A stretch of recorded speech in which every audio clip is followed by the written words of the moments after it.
beautiful, a beautiful thing. Thanks for So bringing I it thought, Yeah.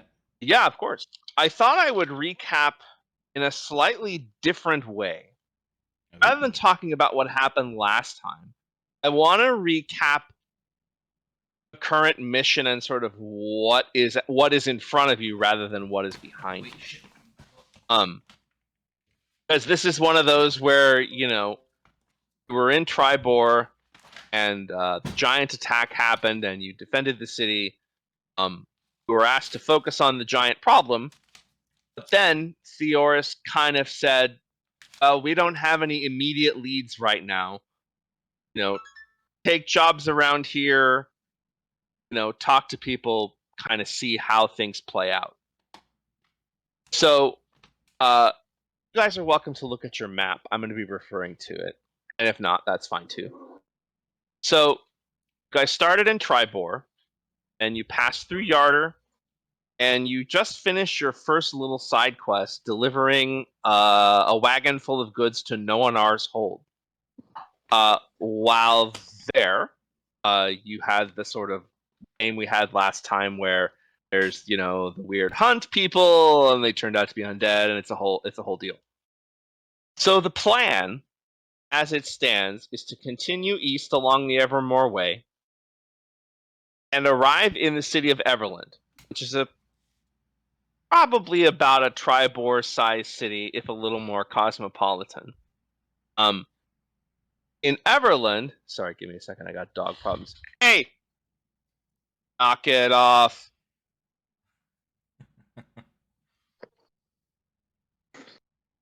That was a very dad knock it off. Dogs listen better than the kids do.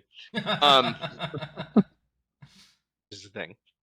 So, and what is in Everland is, the Lord Protector of Tribor, Duratha Chandril, basically gave you a badge, a Harper badge, and said, go to Everland, go to a tavern called Danavar's house, show this badge to the bartender, and he'll have a gift for you that will be useful for you on your journey. So that's what's in Everland. You are about 2 days' journey from Everland right now. The plan after that was to head north to Silvery Moon, check out the city, and there is also a mission there that was given to you by Othavir the Harness Maker in a very secretive way. He basically lets you know that there's a family there called the Margasters and he deeply insinuated that they were up to some devil worship type stuff. But that they had a cache of magic items in their carriage house. And that was something you could do in Silvery Moon if you wanted. Once that's accomplished, there's sort of a choice to make. Whether we want to go west to Zymorvan Hall in search of the Giant Slayer Greatsword, or whether we want to head east, or whether we want to head east towards Citadel Felbar, which Gelrin Fohammer, the blacksmith in Tribor, is also the royal blacksmith of Citadel Felbar, and he gave you a letter of recommendation and let you know that if you were to show up in Citadel Felbar with that letter, you would also be given some sort of recompense or something. Greatsword?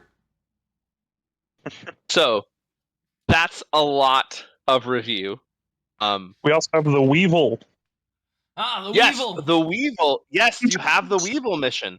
The Weevil mission is hundreds of miles in another direction. Damn it. So the Weevil is likely a mission that will be later taken on at another point. Well, I mean, dude, this is D&D, man. You guys do whatever you want. But it is way out of the way. We did it, guys. We killed the Weevil and Faerun's brother. Is it north of Long Saddle? It is north of Long Saddle. It's about I was gonna say it's about halfway between. It's by Xantharl's Keep. Okay. That's where the guy Nars That's where Nars said that the Weevil's holdup is somewhere around Xanthar's keep. You can see that it's a ways. You can't just throw a goofy named robber at me and not want me to chase him. This is D&D, man. You do whatever you want. That's the beauty of it. It's the beauty of it. So, we are on the way to Everland for sure, yes? Mm-hmm. Yes. Yeah. Okay. So, a day's travel along the Evermore Way takes you to a village called Olustrin's Hold. It's about 7 or 8 o'clock at night as you pull into not Olustrin, Oliston's Hold. There is an inn there called the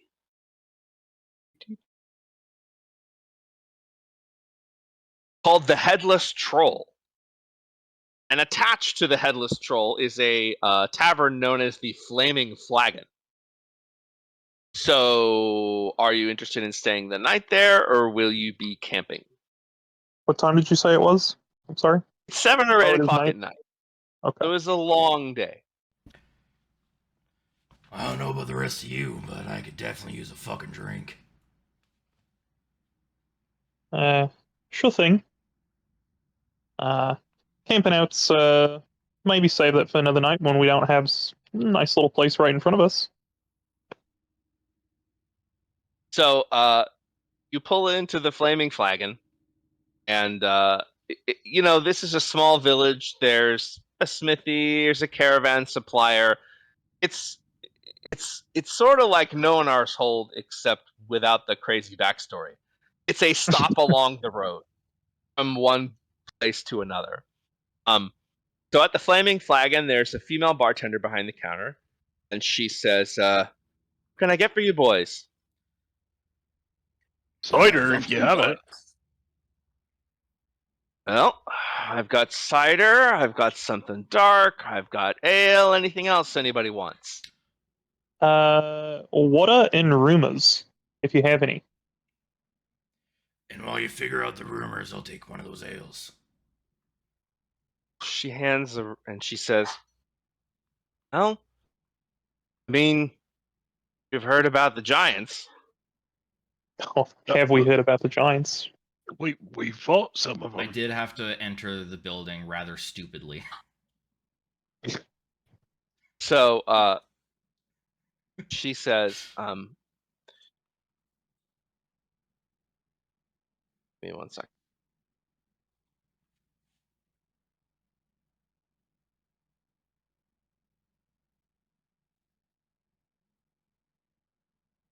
She says, it's been pretty quiet here. Ever since the War of the Silver Marches ended a few years ago, I've heard about giants, haven't seen one.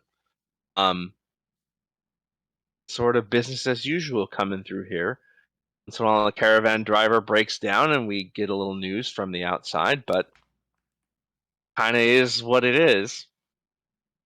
She say Are you've you guys? seen a giant. She said, "No, I haven't seen a giant at all. I've heard other people talk about seeing them." Almost subconsciously, Dordan kind of drank a little bit in his seat. She says, so, honestly, really hasn't been anything to happen here since the incident that gave the Headless Troll its name. That was years ago. How to get its name? Well, I'm assuming they cut the head off a troll. Well, there might be more to the story. Well, before it sort of wandered into the village and somehow managed to catch itself on fire. And somehow stumbled into this building, which is why we're called the Flaming Flagon. But yes, eventually the troll got its head chopped off, but somehow its body still ran around lighting things on fire for a while. That sounds like the funniest thing I've seen.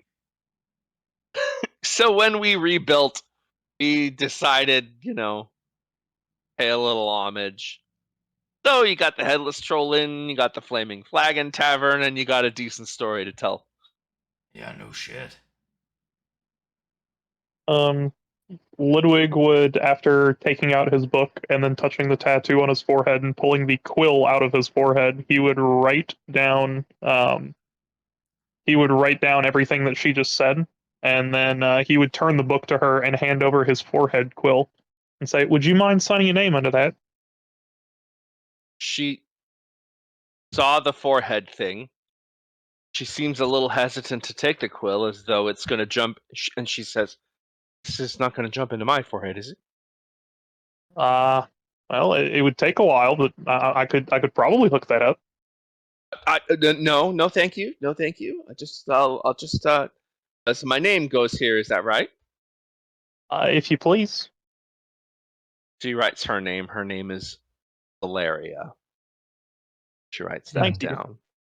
That's Sengars. very interesting. Somebody's going to love to read that one day. Sengars, Bella. you feel a hand on your shoulder. As you turn, probably everybody turns.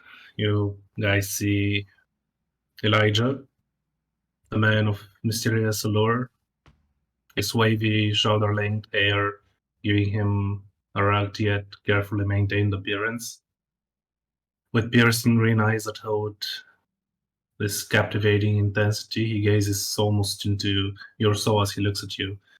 He's clad in unique black armor.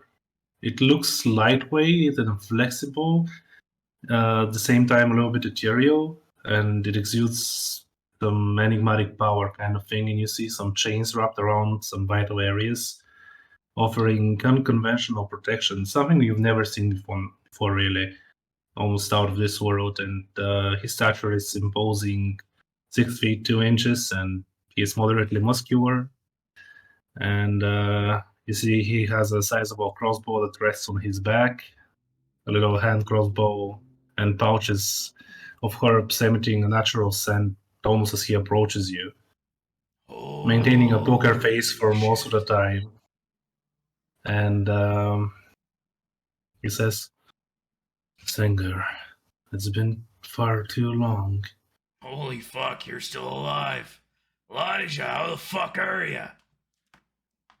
Well, I've been in a dungeon for probably what was 4 or 5 years, perhaps. I don't know what to say to that. It's fine, really. I have been working on farms just as you taught me. No, I was still tilling. Well, not really. I was just scraping together every coin I could to seek out the 4th tower. And I needed their guidance to find you. Good thing they weren't the scammer. It may have been another year, perhaps. Well, I'm glad it worked out for you. Fuck, meet my friends here. Jordan. Oh, you have friends now. It's a pleasure. I've Has anyone ever told you you're a mighty pretty man? No, thank you. I am flattered. Oh, what was your name again? Jordan. Nice to meet you, Jordan. I am Elijah. I like the way you say that, Elijah. And what about the rest of your friends? That over there, that's Ludwig. Man, smart as shit. Hello. Well, Ludwig Godlade, member of the Lord's Alliance and resident of Waterdeep. Oh, and Nice to meet someone apprentice to smart. the Blackstaff. Excuse me, I'm sorry. Smart as shit.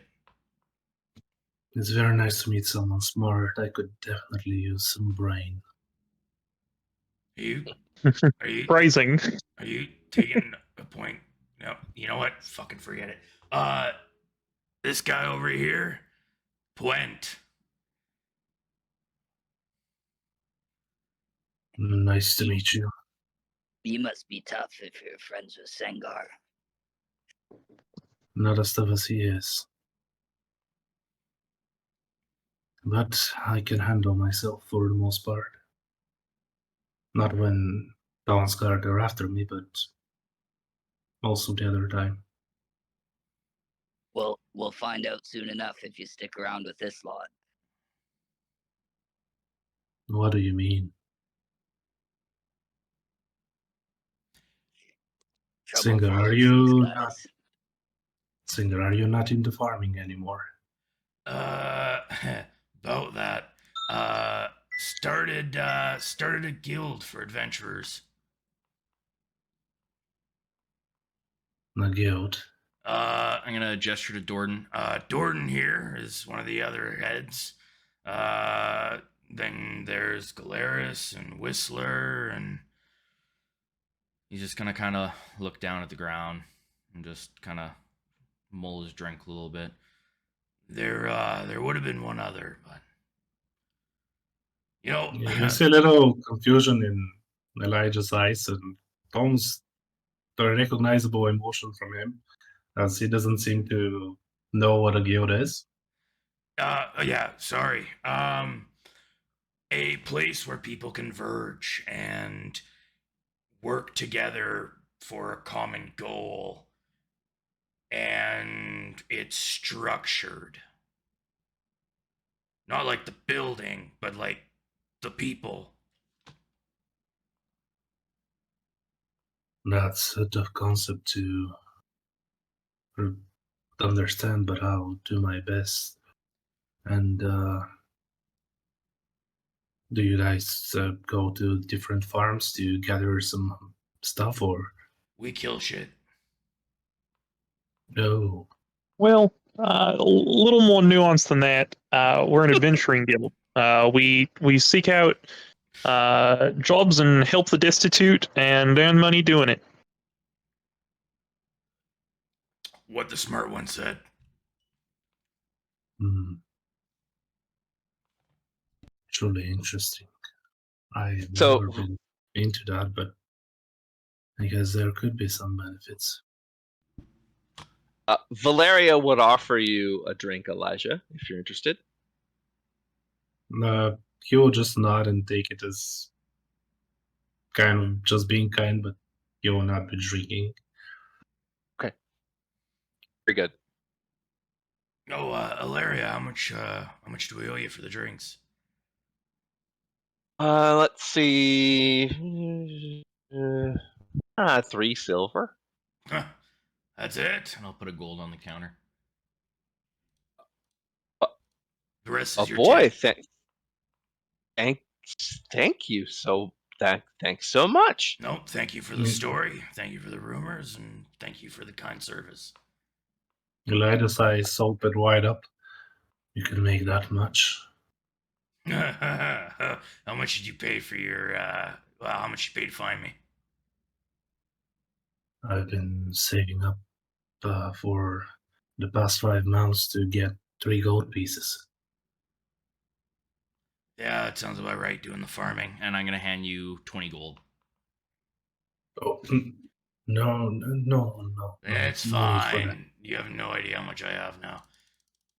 So I gotta ask, like, why were you looking for me? Well, I tried to find you initially, but I couldn't step foot into the town we met. And then Oh, yeah. I tried to start anew. And I started working on farms, but Yeah, I guess that's Soon the only thing I really after- taught you. soon after, not everybody was as compassionate as you were, let's say. Multiple Oh. times, multiple villages, all the same. I appreciate that. Still the same man. Just Just killing people I'm just now. gonna kind of give the owlbear cloak a little flutter. A little more experienced. Oh, you've always been a great teacher, so Do you want us to describe ourselves so you kind of get an sure. idea of Yeah. what all of us look like? Oh, that'd be great. That'd be great for you guys to do that. Most definitely. Sengar, 7'8". I did post a picture in Squad A. Or sorry, not recaps, character sheets. If you scroll up a bit, you'll see the picture that I had made for him. He's 7'8". You'll get the facial and hair and everything from the picture. You see him wearing golden armor. It's half plate, and it has a large decorative symbol of a dragon in the center. He has a cloak coming off of the pauldrons and down behind him, which you can probably figure out is made from an owl bear's pelt. Probably not, because Elijah is not familiar That's with true. You have no idea these what that's made of. monstrosities. He has a great sword hanging over the left pauldron. He has a great axe on his right pauldron, and coming off the center of him is, I can't remember, Q, is it 12 feet? Oh yeah, it's huge. It's like at 7'8", you have to really negotiate it to keep it from either bumping the ceiling or dragging on the floor. Yeah.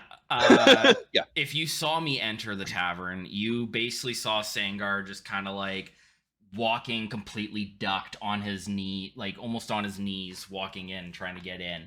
A 12-foot, like 250-pound greatsword. Wow.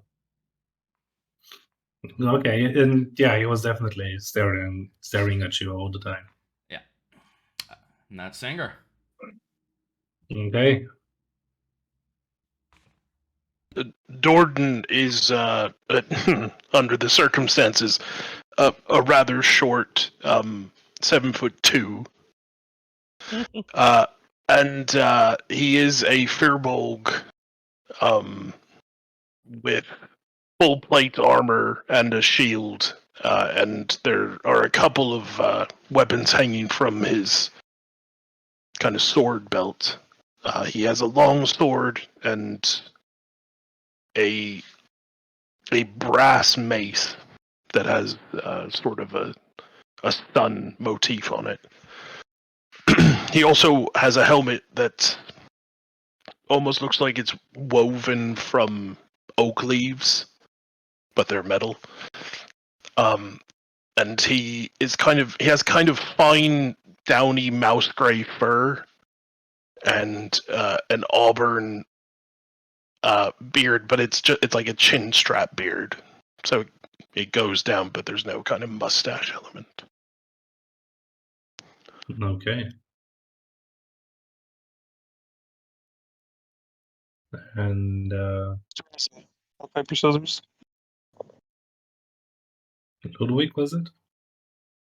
I'll go, sure. Ludwig is probably shouldn't read all this shit.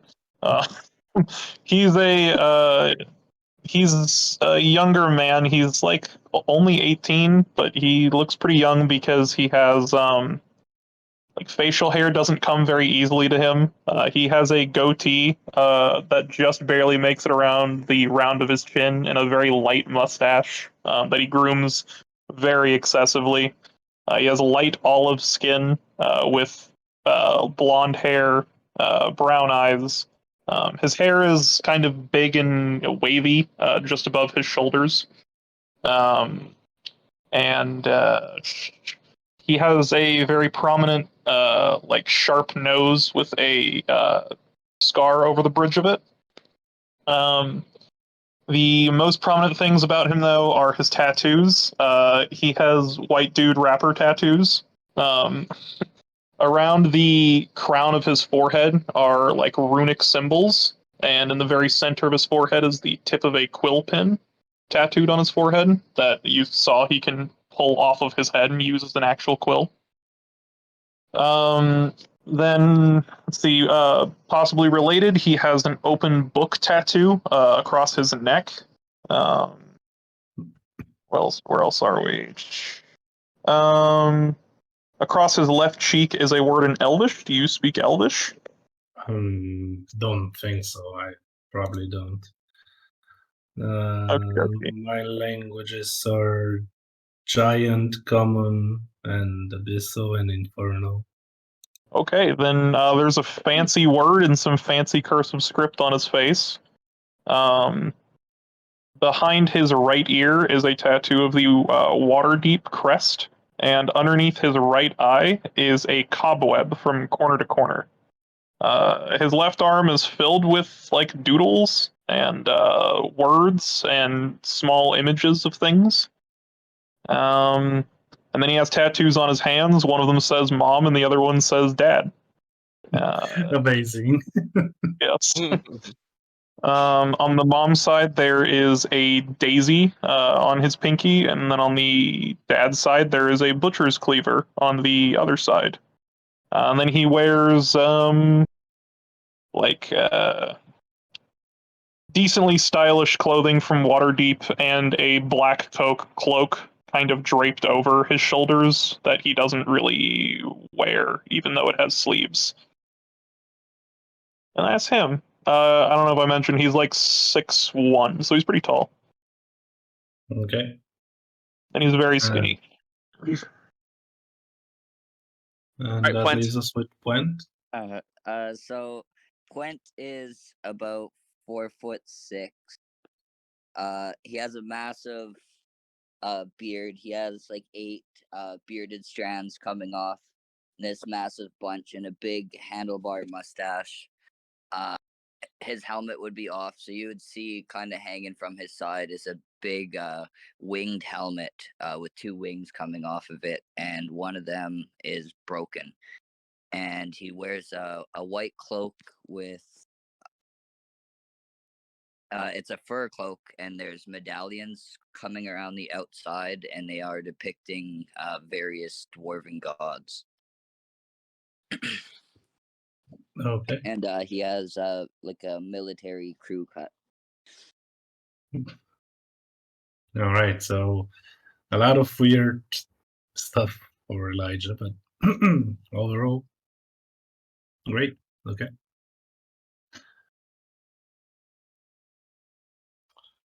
All right, very good.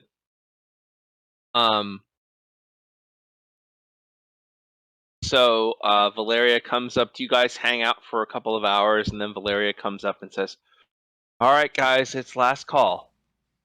She walks away. I'll take another ale if you don't mind. Not at all. Anybody else? I'll just push my tanker towards Sengar. Give me 2. Oh, Sure. fuck yeah, I'm having 2 too then. Okay. No. All right, boys, closing her down. I got another one here. I'll just take the one. Okay, very good. Hey, everybody's got their drinks. I'll just ask in character. Elijah, why did you say you were looking for Sengar? He's an old friend. We met like 5 or 6 years ago, and well, he was the only person that was understanding for this. So for this time, I've never met anybody like him, and I am not from here. Not from this realm, however. You still been talking to Timora like I mentioned? Lady Luck. No. Well, fuck, that's why it took you so long to get the coin together. It's been difficult, very, very difficult. You know how I got into trouble the first time. He'll reach a hand forward, kind of pat you on the shoulder. It's alright, bud. You're in good company here. I'm sorry. Can we go back to something? You said you're Yes. not from this plane? This Oh, What? yeah. Uh, realm? he would get the book out again and take the pen out of his forehead. Go on. Well, it is very much something you people have never heard of. At least that is my experience. My realm is called the Twilight Veil. And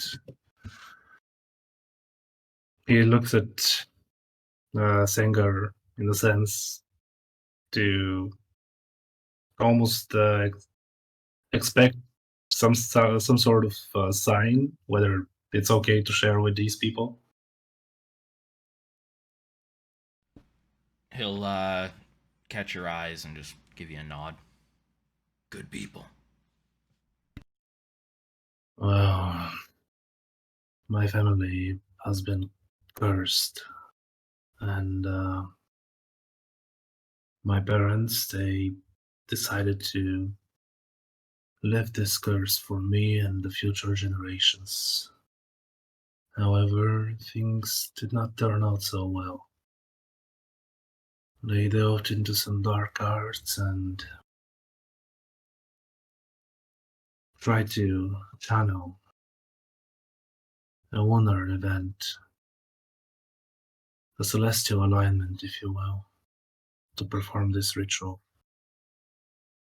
But I've been told before they were able to finish this ritual, a group of zealots ambushed them, killed them,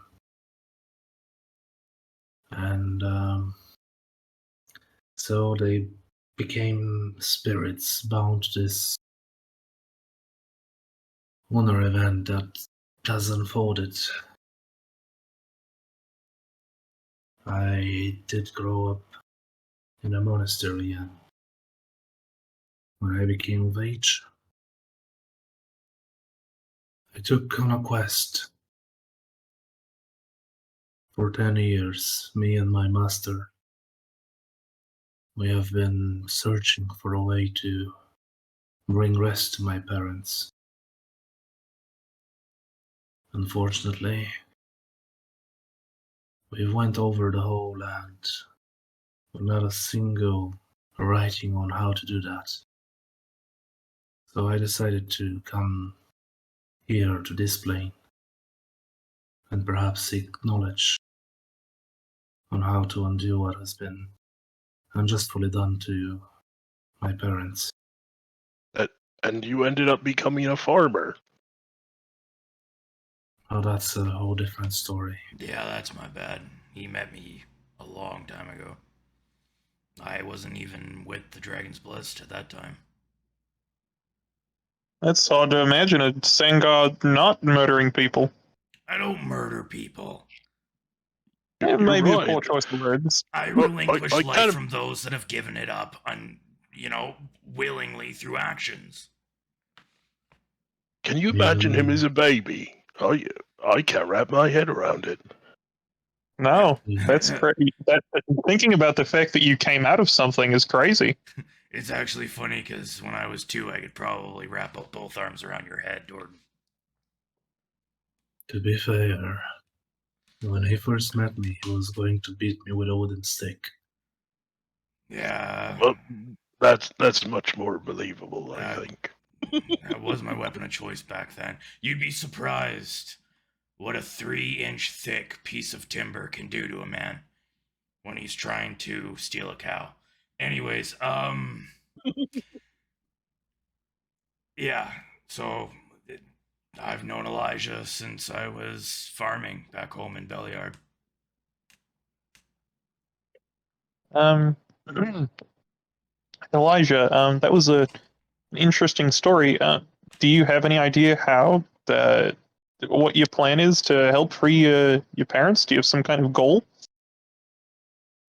Well, I do seek knowledge, and I am about to spend, if anything, at least 10 more years here. As it seems, the past 5 years I have been locked and unable to study. Well, you and I will get plenty of studying done. That's my MO, and also my goal kind of coincides with my parents too. Well, part of it. So I think we'll get along. Perhaps I may actually find some friends for the first time. Trust you me. already have Other than friends. Sengar. Trust Any me. friend of Sengars is a friend of ours. These are good people, Elijah. And I'll clasp a hand on Dordan's pauldron. Especially this guy. Jordan avoids eye contact. He's not quite blushing, but he's on the verge. Mr. Elijah, would you mind signing your name here? And he would turn his book around, and on like 2 pages, you have your own like 2-page section of your story, basically, that he has written down of you talking.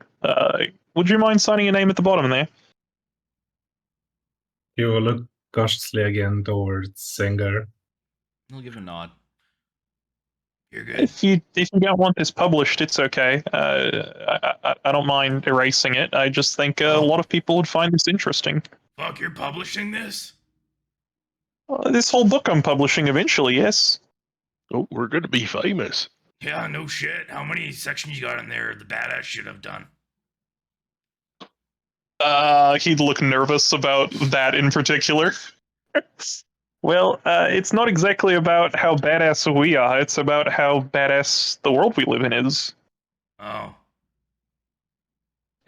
That's fair. For Elijah example, I will- haven't really written anything about myself in here. I've just written the places we've gone and the things we've seen. Well, I mean, if you're writing about yourself, that's fuck. No, narcissistic? Is that the right word? Maybe. I guess so. Some people would also call that a biography, but that's Fuck is that? maybe you know there. I'm sorry? The fuck's a biography? It's like a written work specifically about somebody. If you're writing about yourself, it would, I guess, be an autobiography. Biography? I don't know how they'd say that. Probably just biography. Oh shit! All right. Yeah, books are your thing. Anyways, sorry, Elijah, go ahead. Elijah will take the quill and sign it, but as you see him signing it, well, he does write in common. It looks weird to you.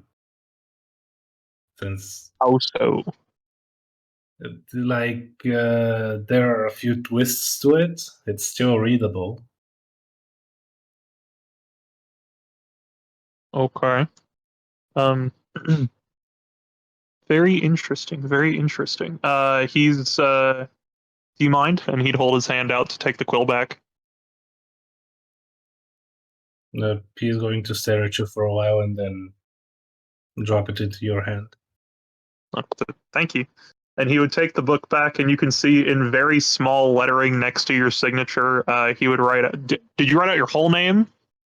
It would be just Elijah. Just Elijah, okay. He will write out in like very small, like very fine print, Elijah next to your name. Alright. Do you have some kind of title? Are you just Elijah? Are you Elijah of some place? Do you have a surname? He just stands silent for about 20 or 30 seconds, as he seems to be thinking not of his name, but whether to give it. But eventually he says, "Dusk gloom." I'm sorry. That would be dusk gloom. Dusk gloom. Yes. All right. He would then write in also more fine print, dusk gloom. Well, it's a pleasure to take your story, bud. Thank you. Sengar, what is but? Depends on who you ask, actually. What? He called me but. What does this mean? I mean, do you really think I am the one to answer social cues? Well, I mean, you know what a friend is, right? A pal, a chap, a good fella. Yeah, I've pal, buddy, friend. No. Yeah, No. what I used to call you back on the farm. Buddy. Yeah. I just have to ask about the table. Does anybody watch What We Do in the Shadows? Nobody. No, I've Yes, seen yes, advertising yes. for Okay, I was on the verge of waiting for you to be like, he's my sweet cheese, he's my good time boy. You'll have to send me some info on that because that sounds interesting. You, like a- you have to I've watch heard it. it's. Vampires, I've right? heard it's really good. I yeah. haven't watched it. It's amazing. It's 10 out of 10. I've heard good. Yeah, sorry, I didn't mean Heard- to. heard No, good stuff about you're it. good. Well, do we have anything else we need to do tonight before we head in? We got places to be at. I'm assuming, are you just saying hello, Elijah? I have nowhere to go. I spent all my money other than. He holds the 20 gold pieces in his hands that he was given. Other than that, I have no idea where to start and how to begin this whole thing. So I see that you and I may share some interest, and I would love to have Sanger by my side. So I guess I could stay a while, if that's okay. Well, if you stay with us, you can stay a while and listen to Ludwig. Man smart. He might have some answers for you. In the meantime, I'll pay for your room if you don't have one already. And fuck, is there a place to buy a horse around here? Do you have a horse? You walk? I walk. There would be definitely places to buy horses. All right, first thing in the morning, stop by the stables, pick up another horse, on our way. Q, did we leave the cart at Nonar's hold? I believe so. Okay, I just didn't know. Yeah, I understood that you were to leave the cart with all the stuff on it. Oh, okay. Wait. All right. Did Yeah, we you ever don't have to worry send about lugging the? that back. Did we ever send a rat back? Did the horse rat ever go back, or do we still have rat? Do y'all remember that? I can't remember. It's been I so don't. long. So I do not we had remember at all. Gladiator Horse had named Rat. yeah, Gladiator was sent back to Oh. Phandalin because there was an old dwarf guy who we were trying to recruit. And he didn't have anywhere else to be or anywhere to go, so Gladiator helped him home. And in turn, we borrowed a horse named Mouse from someone in town who we found out later didn't like that name, and he wanted to be called Rat because it sounded more striking to him. I forgot about that, actually. I did too. That's funny. What? I did not. So I know that I made it up, but I don't remember it either. I loved that. It was so funny. I'm so glad you remembered that because that is awesome. I forgot about That's that. great. Yeah, I don't remember that at all. So But are we funny. just escorting the gladiators back by now, or? I think we should. I think we can assume that all your horses made it back to No One Hold before you left, Okie and dokie. so you've ridden your horses, and so everything's sort of normal. Cool. We'll hand wave all that. GM, Yep. is Silverwood close to the town, or is it like a few miles away? Say Does what? it border it? Silverwood, like the wood nearby.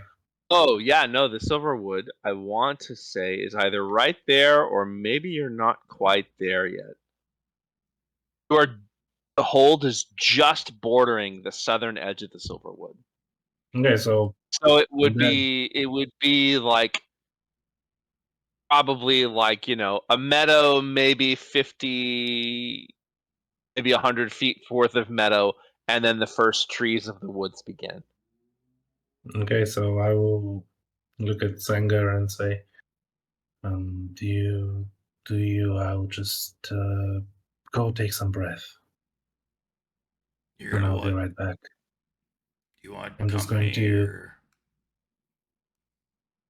I mean, if you would like to, I wouldn't deny you. Yeah, fuck it, I'll tag along. Gordon and I will go and get our room set up. You guys enjoy yourselves. You want some gold for the rooms? I think we can handle it. Ludwig would look nervously to to Dordan, and then a fly would fly out of his pocket. Actually, I've been meaning to ask this. I can handle it.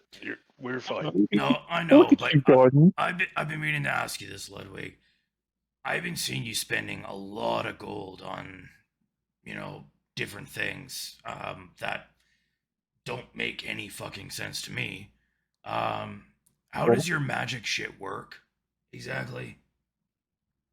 Well, part of the reason I don't have any gold now is because I helped that town. I gave all my gold away.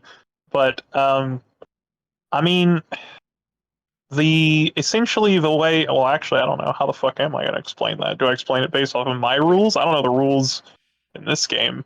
Uh, essentially, I learn arcane words of power that mean something to something called the weave, which is a whole other conversation.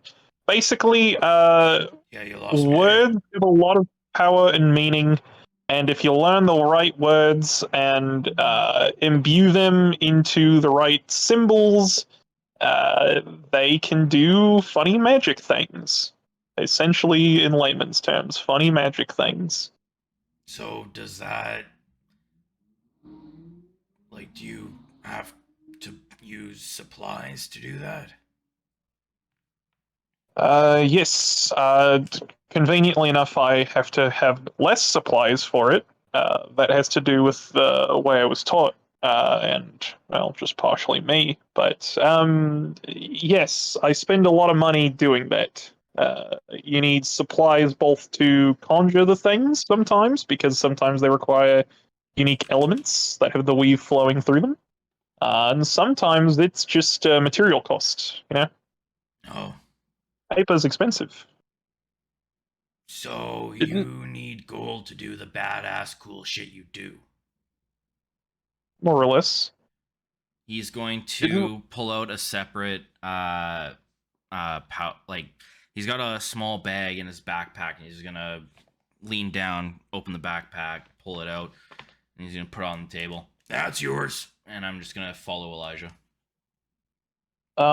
Senga, I can't take this. You're gonna take it, you're gonna fucking like it. Keep saving me. I'm not going to. I'm sorry. I can't take handouts. My Then it's family a never tip did. I then never it's a did tip growing for up. the bartender. Okay, well, good job, bartender. Valeria sort of. Oh, oh, thank you. Thank you How so much is it? much. When she opens the bag, she finds 120 gold.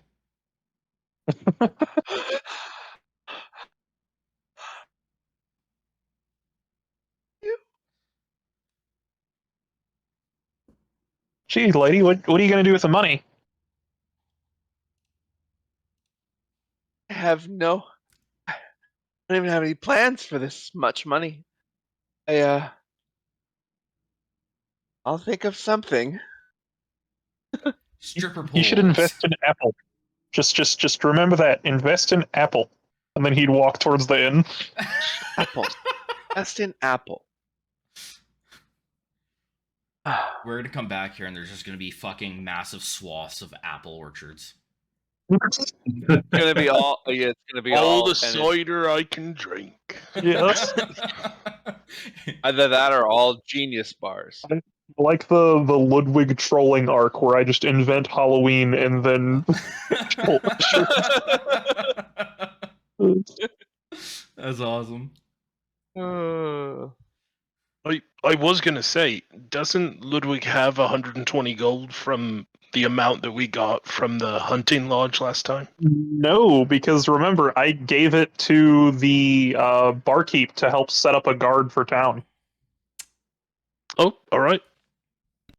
Yeah, Ludwig is broke as fuck. I have like 5 gold. Yeah, that's why I was trying to help you out so you can buy spell components and learn new spells. That's not really a whole lot of gold in order to actually get more spells, to be honest. No offense, I appreciate it. Well, And also, he would take that gold because he grew up poor and does not believe in handouts. I mean, so when we started the session, I was at 380 gold. I'm at 237. Get trolled, I guess. It falls in line with Sengar. Dordan would go and pay for the rooms. Okay. So you guys get a couple of rooms, and they're very basic. Everything in this town smells a little bit like horses and leather, and the rooms are no exception.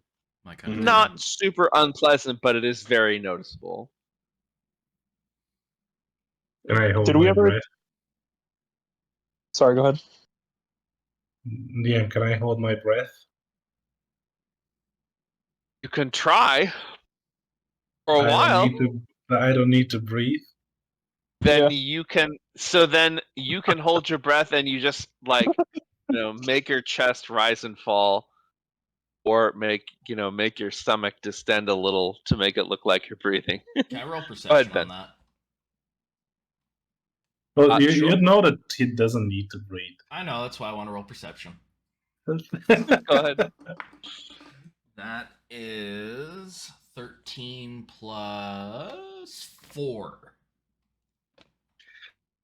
It looks really real. He's been practicing for many years, and it looks very real. Okay. Ludwig, you were going to say something? I was just asking, was Shin here for the last A session? Did we ever Yes. explain? Did No. Whistler just peace out? Or did we explain I if think, he's I gone think or we explained that Whistler stayed in Tribord. It was either he stayed in Tribord to start a church, or he never went north with you. James wasn't here at the last day session. I Oh, don't he think. wasn't. Oh, I thought he was. He wasn't. Oh, no, I don't think so. His last day session was the little what did Ben call it? The Scooby Doo, which Yeah. the sort of ghosts in the woods. I'm almost positive James wasn't here for that. He wasn't. So Yeah. I believe Whistler's. I believe the way we explained it was he had church business Gotcha. back in Vandalin, which made sense to me. Perception check. Yes, it looks very real. It's just like breathing. Anything else to accomplish before we? Yes. Hey. We were Yes, heading go ahead. out, me and Sengar. Oh, right, very good. Ah, So you guys head out, and it's a nice night. Unseasonably slightly warm. the smart one said like 200 words, but he could have just said 2. Anyways, he does speak a lot. You know what? Surprisingly, I kind of like it when he's talking. I feel like I pick up some things, you know? Oh, I'll keep it short. I need some small game for the night. I don't want to waste any of my herbs if you're okay with helping me find any sort of little beast in the forest. Oh, fuck, I got you. When I say that, I'm going to kind of drop down to a crouching position. Realize that the greatsword is a fucking problem, and I'm going to pull it from the strapping that I have that I've been using almost as a holster. Pull it out, and you can see that I'm like struggling slightly having it in my arms. Like I can hold it, but I couldn't adequately use it, and I'm going to set it down on the ground. And if I could roll a survival check, DM, to track Yep, a rabbit or something of the sort. absolutely. Do I get advantage because we're doing this together? Yes. Thank you, because that was a 4. I'll take the 4. That's an 8. It's really, these woods are really quiet, and it's it's dark. Even with dark vision, rabbits leave little tracks. You do hear there are definitely birds calling in the trees around you. Okay, are there any owls? Yeah, sure. Can I attempt to quickly climb the tree with my climbing speed and with an action surge almost dash to it before it can fly away? Make an acrobatics check. And acrobatics. Actually, to climb would be athletics. Does me having climbing speed matter for this? It lowers your DC somewhat. Okay. So that would be a 13. 13. You're able to get up the tree fairly easily, and quietly. Al has no idea you're coming. Make a dexterity check to grab it. Okay. So that would be a 3. A 3. So as you're reaching out, just by total happenstance, the owl looks at you, kind of turns his head and goes, "Ooh!" and Can I That's pull a awesome. javelin and try and knock it real quick? Hell yeah! Make an attack roll. All right. That is 17 plus. Where's my javelin? 6. 23. Don't need to roll damage. Got it. Owl crashes in the brush. Javelin easy to find. I walk over, yank it out, pick up the bird, hold it out. I gotta say, Elijah, I'm happy to see you're still hunting small game. Nice. So you see Elijah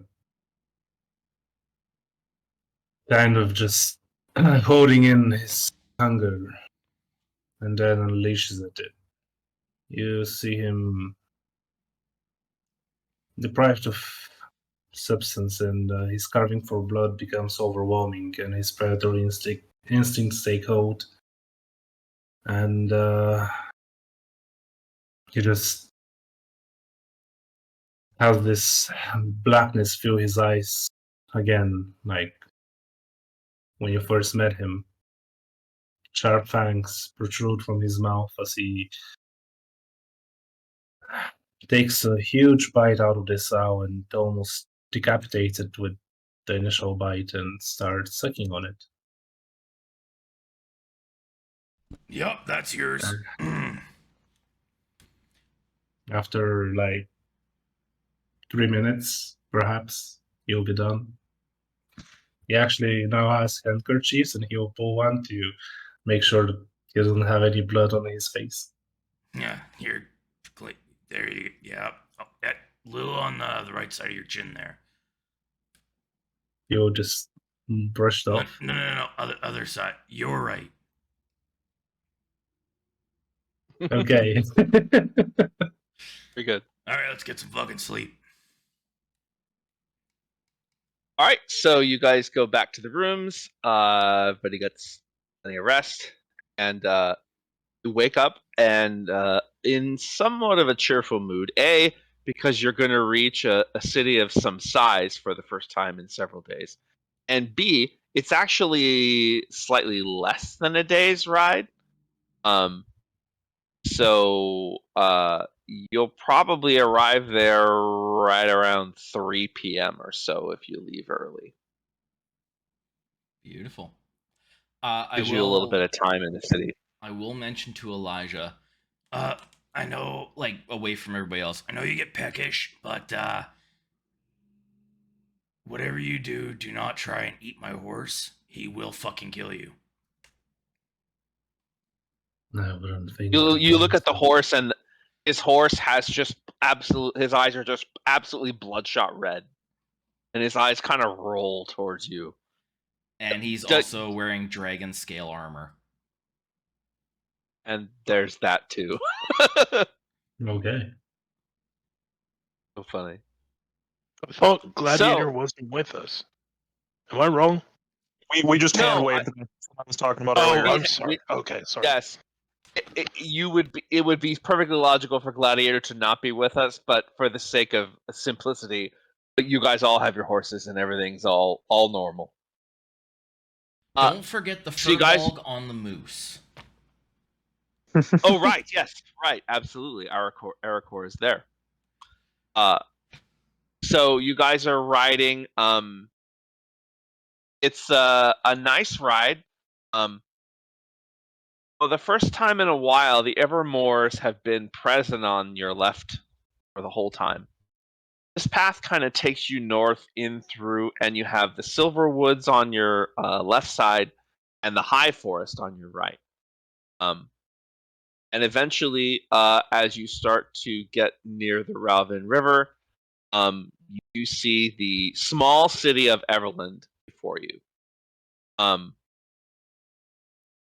So, you do.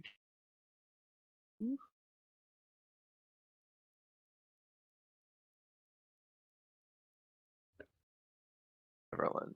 There we are. Okay. So you notice that the river runs right through town, kind of makes a U shape as it comes in through the town. Entering from the Evermore Way, you guys are riding past. Like most cities, it's sort of like it's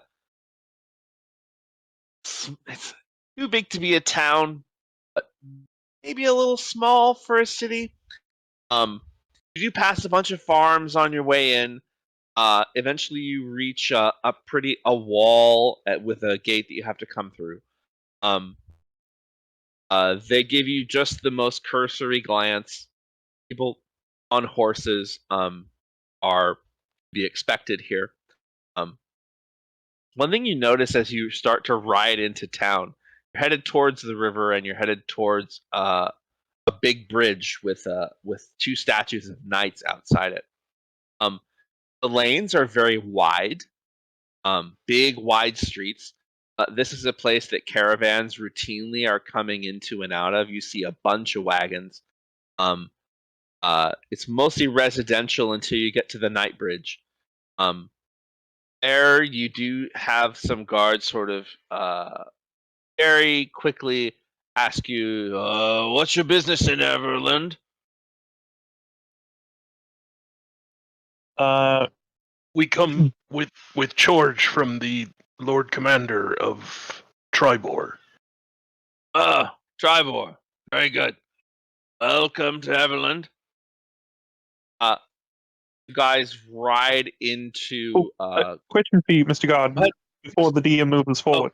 yeah. Where exactly in town? I heard that isn't this the place where the Lion Shield Coster started? Am I mistaking that, DM? I think that Isn't is that why your turn. Tribor has arrived? Oh, what? Oh, I think shit. we're, Okay. I think it's Yarder, and I think we're past there. Yeah, because they're right across from each other. I'm dumb. Okay, cool. My Yes, bad. and Yarder Ignore me, and Mr. God. Yarder. I am Yes, speaking Yarder and crazy. Tribor are like like Texas and Oklahoma. Like Okay, they're right. neighbors, and they Exactly. don't like each other. They have big college football games. It's a big thing. Okay, So cool. My bad. no, you're good. So you cross this big bridge. As you cross the river, you can see that there are docks on both sides. The river rushes pretty quickly, and you enter into this huge open air market, which you find out is called the Bell Market because it is shaped somewhat like a bell. You ask for directions to Danavar's house. Everybody sort of sends you to the west side. The two big buildings that are very noticeable are in the square itself is a big sort of citadel called the Hall of the Elders. It's where it's sort of the government is held. You also notice on the north end of town a tall tower that the locals tell you is called Moongleam Tower. It's got one big tower in the middle with four other towers around it that are linked by like little walkways. It's not even a secret that Moongleam Tower is a big Harper stronghold. They're one of their most powerful areas. People you meet are friendly. They're fiercely proud. They're very happy to be, quote, the largest independent city. As you find out that they are actually not a member of the Lord's Alliance, the largest city in Faerun to not be a member of the Lord's Alliance. Which, talking to the locals, they say, oh, that's right. During the War of the Silver Marches, the Lord's Alliance didn't come and help us one bit. So we voted and we left them. We don't need any Lord's Alliance, and we're all on our own. They're all kind of proud of that. Directions send you to the west, and they say, so what you want to do is you want to go northwest up this lane, and of course, all the roads in Everland lead to the square. It's almost like the spokes of a wheel. And they say you want to go up this road, and you go past, and you take your second left, and then head towards the river. You can't miss it. It's actually, it won't look like a tavern. It looks like an old mansion. It's actually a converted place. It's an old mansion, and now it's a tavern. Danavar's house, though, is right on the sign. You can't miss it. There is any kind of business or in this particular square. Is there anything anybody needs to do business-wise? I need to say that while we were approached by the guards, Elijah would have sweat heavily. And you would be looking for herbs in the market. You find several places selling herbs. Most of it seems pretty fresh. Nothing you haven't seen before in other places. Nothing new, but there's plenty to be had. Okay. At this point, out of character, I'd like to ask you real quick Sure. about these herbs that suppress his blood craving. How do you want us to do them? Do we like have to buy them? And how much would it cost me to have such a herb kind of thing? You can. Herbs are not particularly expensive in most places, unless the further north you get, the more expensive they are. Just because the further you get from, places like Golden Fields and places that grow all the stuff, the more rare they are. Mm, But you can probably get enough herbs for what you need for, I would say, probably about 5 silver, and that's yeah. buying a little bit of just everything you need. Anything that's I not would. rare. Okay, I would definitely go ahead and buy a bunch, and I would say I would have for at least a day or two on me. And with 5 silver, how much would I be able to go for? I would say that probably gets you a 10 days worth for Okay, 5 silver. okay.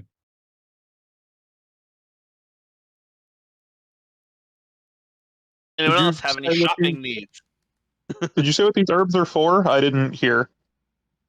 You in character wouldn't know, but it's basically to suppress his blood craving when there are Oh, no animals around. cool. It's not Cool, very cool. healthy, but it does the job. Well, neither is drinking people's blood, but I taught him to drink from animals. All right. I'm looking for anyone peddling potions, specifically, potentially, perhaps fire giant strength potions. Let's see. Do find an apothecary. Can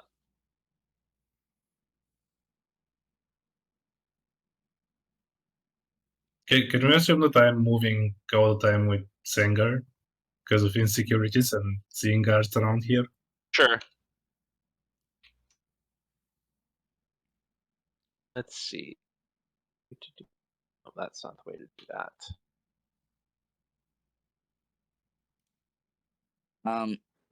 Quent would use a spell of sending probably like sometime when we woke up in the morning, and he would probably call Theoris and Oh, just yeah, say, okay. Sengar's friend is joining us. His name's Elijah. Eoris will send back.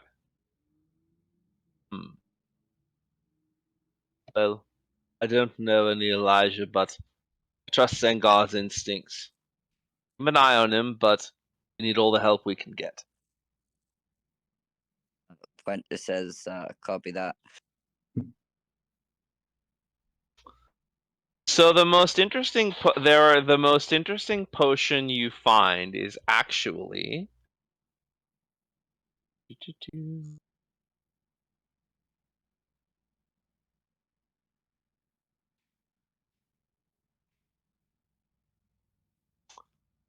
um You know, Sengar, back in the dungeon, I was very thankful for the god of mice. If not for them, I don't know how would I survive.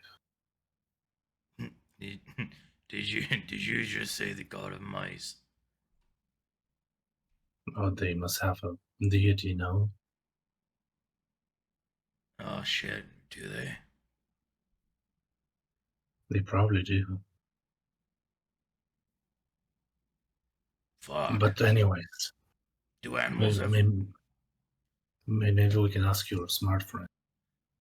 That's a good idea. Oh, actually, Quent would be the one to ask. He's the god one. Which one of the two was this? what is going on? The only good god's a dwarf god. Never mind. We should probably ask Ludwig. Are we with y'all? That's up to you guys. I'm going to the apothecary. He's tagging along. It's perfectly fine if you guys do too. Sorry I'm taking so long. I'm No, you're having good. I'm assuming we'd be with assume you. we were all going together. So Well, the there. reason I ask is because y'all were talking about surviving off of rats, right? So I didn't know if y'all were whispering that or if y'all were by yourself or I whatever. thought it was just the two of us. If we were talking about something like that, we'd be kind of keeping to ourselves with that. Okay. Ludwig would respect that, but do you guys say out loud, ask Ludwig? That we can say out loud. Do He animals have gods? he would have been like paying attention basically to something else this whole time, and then he'd kind of blink a couple times and turn. Uh, well, DM, do animals have guns? Like, I know, Depends like, very much. It depends very much on what you define as an animal. there's a A cat god. mice, a mouse. Cats, dogs, Generally, cows. no. Beasts do not have gods. Why do cats get their own god then? That's dumb. I guess because there's a cat people. It's dumb. Well, So- there are mice people too.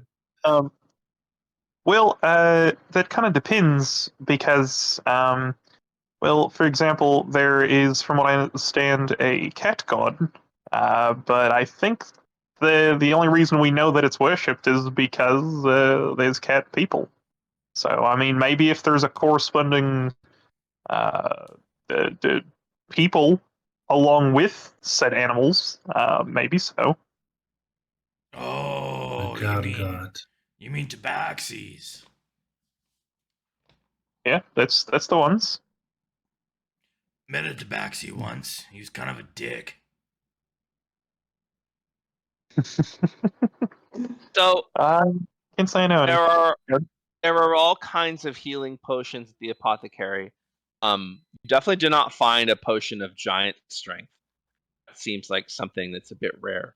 You also wonder, did Whistler take those fingernails and toenails with him, or did he leave them with us?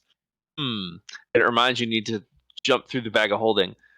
The biggest potion you find actually is a potion of heroism, which they're Oh. selling for 200 gold pieces. Could you refresh me what a potion of heroism is? Potion of heroism gains you 10 temporary hit points as well as the effects of the bless spell. Ooh. Well, that sounds fucking awesome. Yeah. And that's for 200. Would you You wouldn't take? spend that much on a potion, would you? Well, I'm gonna look at him. I. You could buy a farm. I just came to the realization, talking out of character here. Whistler had our bag of holding and a lot of. Yeah. We'll just we will assume that you guys have the bag of holding. Okay. Doesn't make sense that Whistler has all your stuff. There is no way he would get Makes that sense for but Whistler. we will- I guess that's actually it kind does. of the thing. Like, there's no world Sort I of can does. see Whistler giving us the bag of holding. But I feel like it- Whistler would have given you the bag of holding if you guys brought it up. yeah, He would maybe not so. have like willingly given it to you, but once you guys bring it up, he'd be like, "Oh, yes, of course." That would seems be like the the kind of ju- thing he would be it would talked be- into. Yeah. It would be the just thing. It's what Tyr would want. It's what Tyr Yeah. would want. I'm gonna pull out 2 fire giant fingernails. How much would it be to get this made?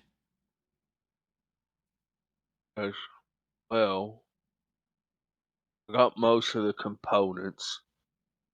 We normally sell them for 500, but since you're delivering me the nails, which I don't think I'll ask where you got them. I'm just gonna give a thumb towards the great sword on my back. Right. So I think 200. it's gonna cost me 200 just for the components. I gotta make a bit of a profit. We'll call it. 220. I was thinking 250. I More mean, reasonable, given my time and trouble. I understand, but at the same point, how often do you get to make this potion? Consider it a honing of your craft. Hmm.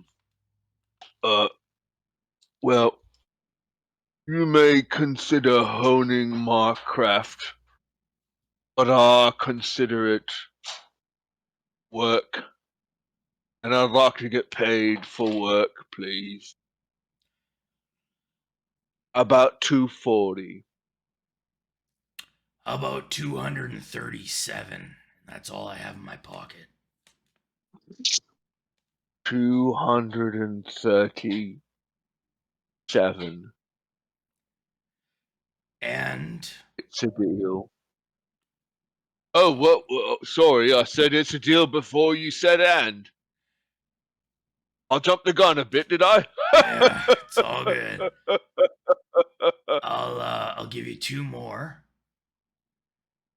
And you hold a potion for me for the next time I'm here, and I'll pay you half price.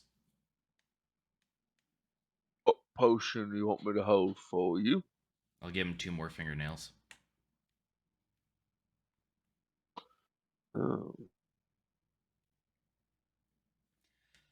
It's a deal. I'll reach my massive hand Would you- forward. We'll do the That's same a price. steal. 237 when you come back into town. That sounds more than favorable. I appreciate it. Very good.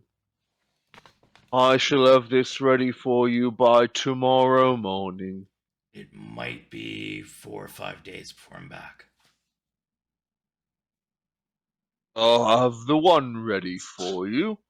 And if you're not here, I'll hold both of them for you until you come back. Thank you very much. And I'll give him the 237. Thank you for coming to a S'mores apothecary. Yeah, I just can't believe it. That's a steal. Why would you spend so much on a flask? As we're heading out, I'm just gonna use the back of my heel and kick the flat of the blade. It's gonna give a kind of like a dong.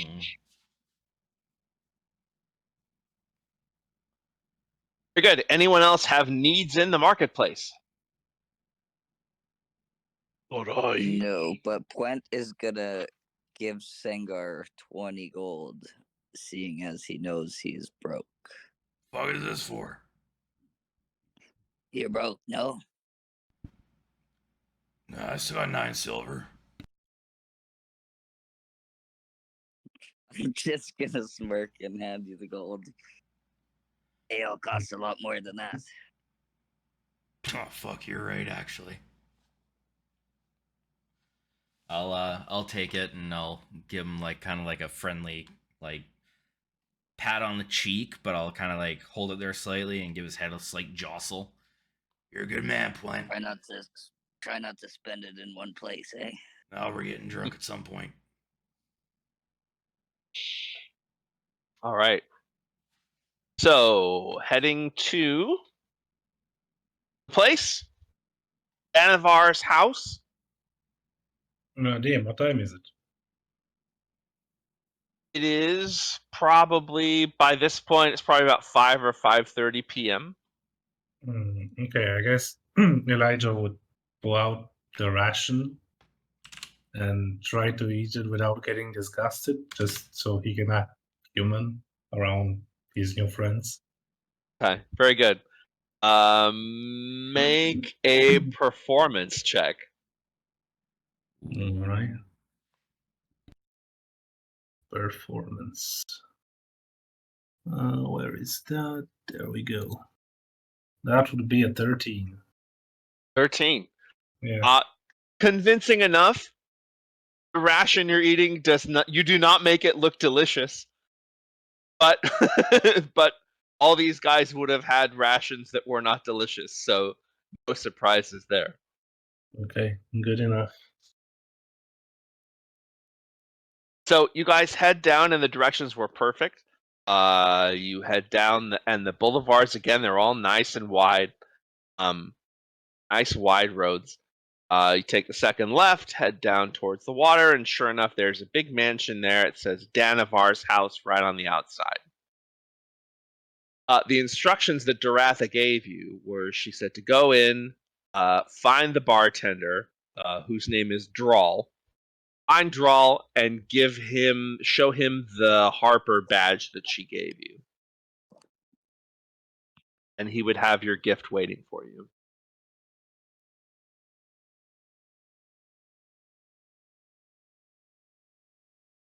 So you guys enter. Sure enough, it's obvious that this is a converted mansion. It has kind of hardwood floors and a stairway leading up that obviously leads to rooms or something upstairs. But it's just, you would never put, if you were building a tavern from scratch, you would never put a stairway in that spot. Sure enough, behind the bar, there's a one-eyed half orc. He's probably about 7'4", so nice and tall. Not quite as tall as Sengar. But he's sort of hunched over, wiping down the bar. And you guys come in and he says, "Welcome to Danivar's house. What can I fetch for you today?"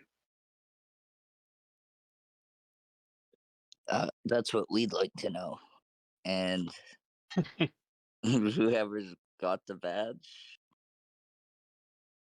Oh, you don't know who has it. I don't either. Ludwig would slowly push forward the Pie Police badge. He looks down and says,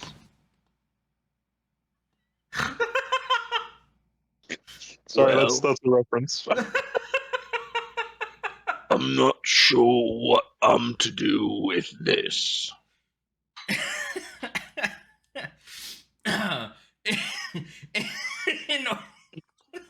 That actually just killed me. In Orcish, Sangre will step forward and he'll lean a forearm on the table. How's it going, brother? Response back in Orcish, "Oh, working for the man." Now I feel that. Well, I guess I work for myself nowadays, but Good for you. we're here from Tribor. Oh, is that right? But you had some big trouble down there. I'll give a thumb to the great axe or the great sword. Yeah, it went well. Guess they did. Looking for Danivor himself. Well, it's going to be a neat trick. Danivar's been dead 150 years. This place is owned by the Zor family now. Oh, I'm just the bartender. fair enough. I misspoke. I'm a fighter, not a speaker. I'm looking for Drawl. Oh, found him, you have. I'm Droll. We Unless there's another one-eyed half-orc somewhere. yeah, it looks good on you. Aye. So none of us know who has the badge. Above the I table, don't. someone give this man the badge. I was about to say, we Sengar, you have the badge. we can all say that Elijah definitely does not have the badge. I'll slide. But the anyone badge else, forward. just hand him the badge. Yeah, I'll slide the badge forward. We're here to collect for our hard work. Well, for this, I've got just a thing. Puts it in his pocket. Here, and he pulls down a big cask that's got wine in it. And he pulls out 5 wooden cups. He puts a cup in front of each of you. This here is Silvery Moon's finest elvish wine. I'm going to pour a cup for each of you on the house. very carefully unstoppers it. With 2 hands, obviously he doesn't need 2 hands. With 2 hands he pours so delicately. Each cup he pours the exact same amount, about half the cup full. Elijah would Carefully puts the approach stopper Jordan. back on, sit up, and says, "To your health." You're not gonna grab Uh, yourself a glass. Sure. But this is and he sort of leans across and he looks around and he says, "Arthur trusts me. Asking you to trust me as well." In Orcish shall say, done. Elijah would approach Jordan. No, do they always speak like bears? More often than not, yes. I mean, they just So- pour 6 glasses of wine for ahead. themselves.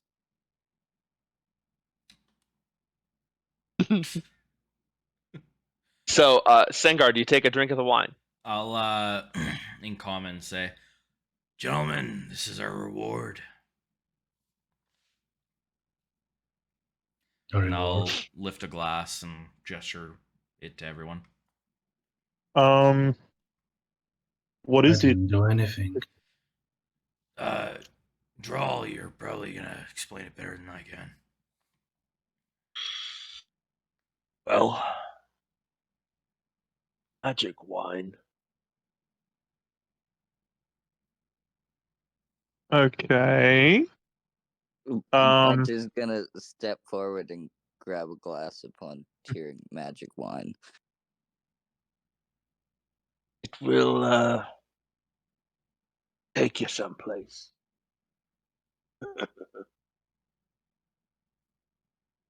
Ludwig would look down at the glass. Appears to He be would then look at Sengar. a red wine in a wooden cup. What towards Deep Sengars, red. sorry? Ludwig would hear that, look down at the cup nervously, then look up at you and raise an eyebrow. Since you were our liaison here. It's, Jordan- Elvish Jordan would wine. drink it. The second Jordan sips it, he disappears. The fuck? And as soon as I see him disappear, I'm just gonna slam the whole glass back. Sengar disappears also. Same Quint. thing. They're all 3 gone. The guy leans Ludwig, forward at the 2 of you and says, "Go on, bottoms up. I promise you they're safe." well, honestly, I feel much safer now because now I understand it a little better. See, I thought it was I thought you were drugging us or something. That's funny. And he would grab the glass. He would reach over and clank it on Elijah's glass and give him a nod, and then he'd sip it, make a face at it. Once again, you feel that pull in your guts and whoop. Elijah, you're now sitting alone at the bar. Can I try and inside this guy? Sure, go ahead. Okay, so around my eyes, there is this rune that lights up, and I will go ahead and try to do so with advantage. Mhm. That would be a 16. 16. You think he's absolutely telling the truth, and you think that there's no malice in him whatsoever. I look Nothing him bad. straight in the eyes and I tell him, if you have abducted my best friend, I'm going to find a way back to you. It's I'll fair. do animal know. And he drinks the wine. So, Elijah, when you drink the wine, you feel a pull in your stomach. It's like the nausea of going down. It's that moment when the roller coaster first heads straight down and your stomach jumps up into your throat. But it's over like that. And suddenly you're standing in a room. Friends are all there. Everybody's there, totally unharmed. Everybody's fine. You guys are standing in a room, in a teleportation circle. There's a window there. As you look out the window, you realize that, judging from where the keep is now, you guys have teleported into Moongleam Tower. The tower that you saw on your way in. Did the wine taste good?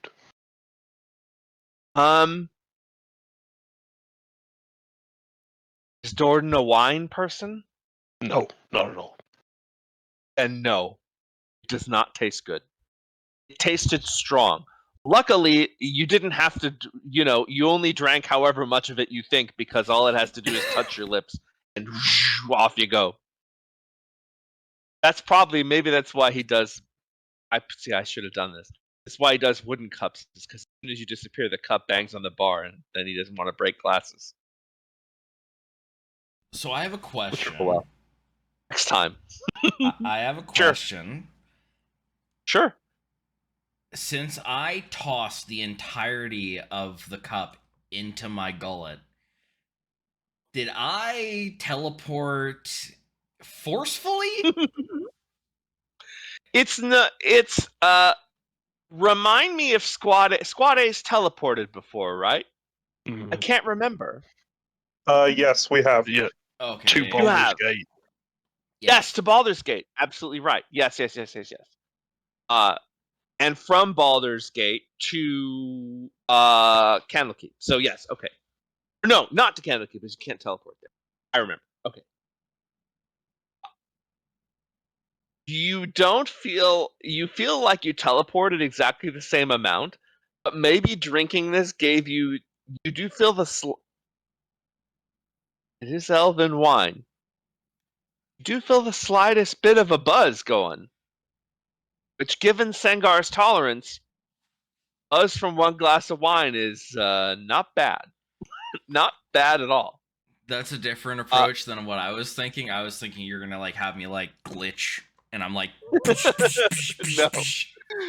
So you guys are probably in this room for about 10 seconds, and a little wizard kind of toddles in, says, "Oh, adventurers! Wonderful to see you. We've not had a group amphin here since many years. You must be special adventurers indeed. It must have been a very long time ago. You seem not to have figured out how doors work.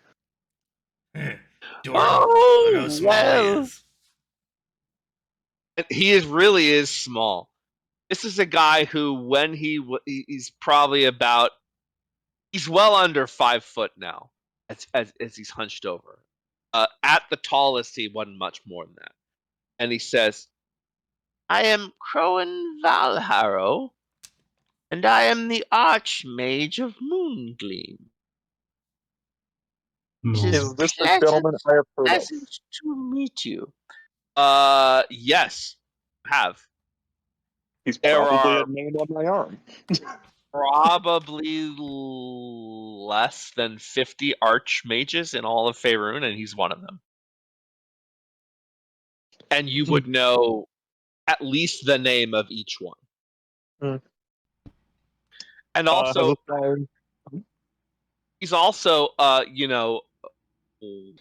he's also probably the biggest archmage that is a known harper as well. So Quent would give him a bow. Well, that's what Logan knows. Aren't you polite? Did you say moon?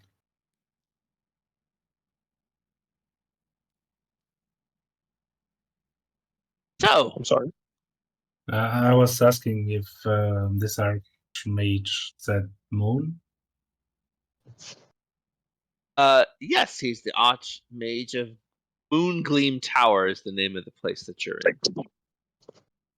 You're So he an said- archmage and in the moon tower. Do you know anything of the lunar eclipses? Well, I know a great deal about a great many things. Lunar eclipses being one of them. He looks at Sengar. We need to get his favor. I'm gonna look at Ludwig.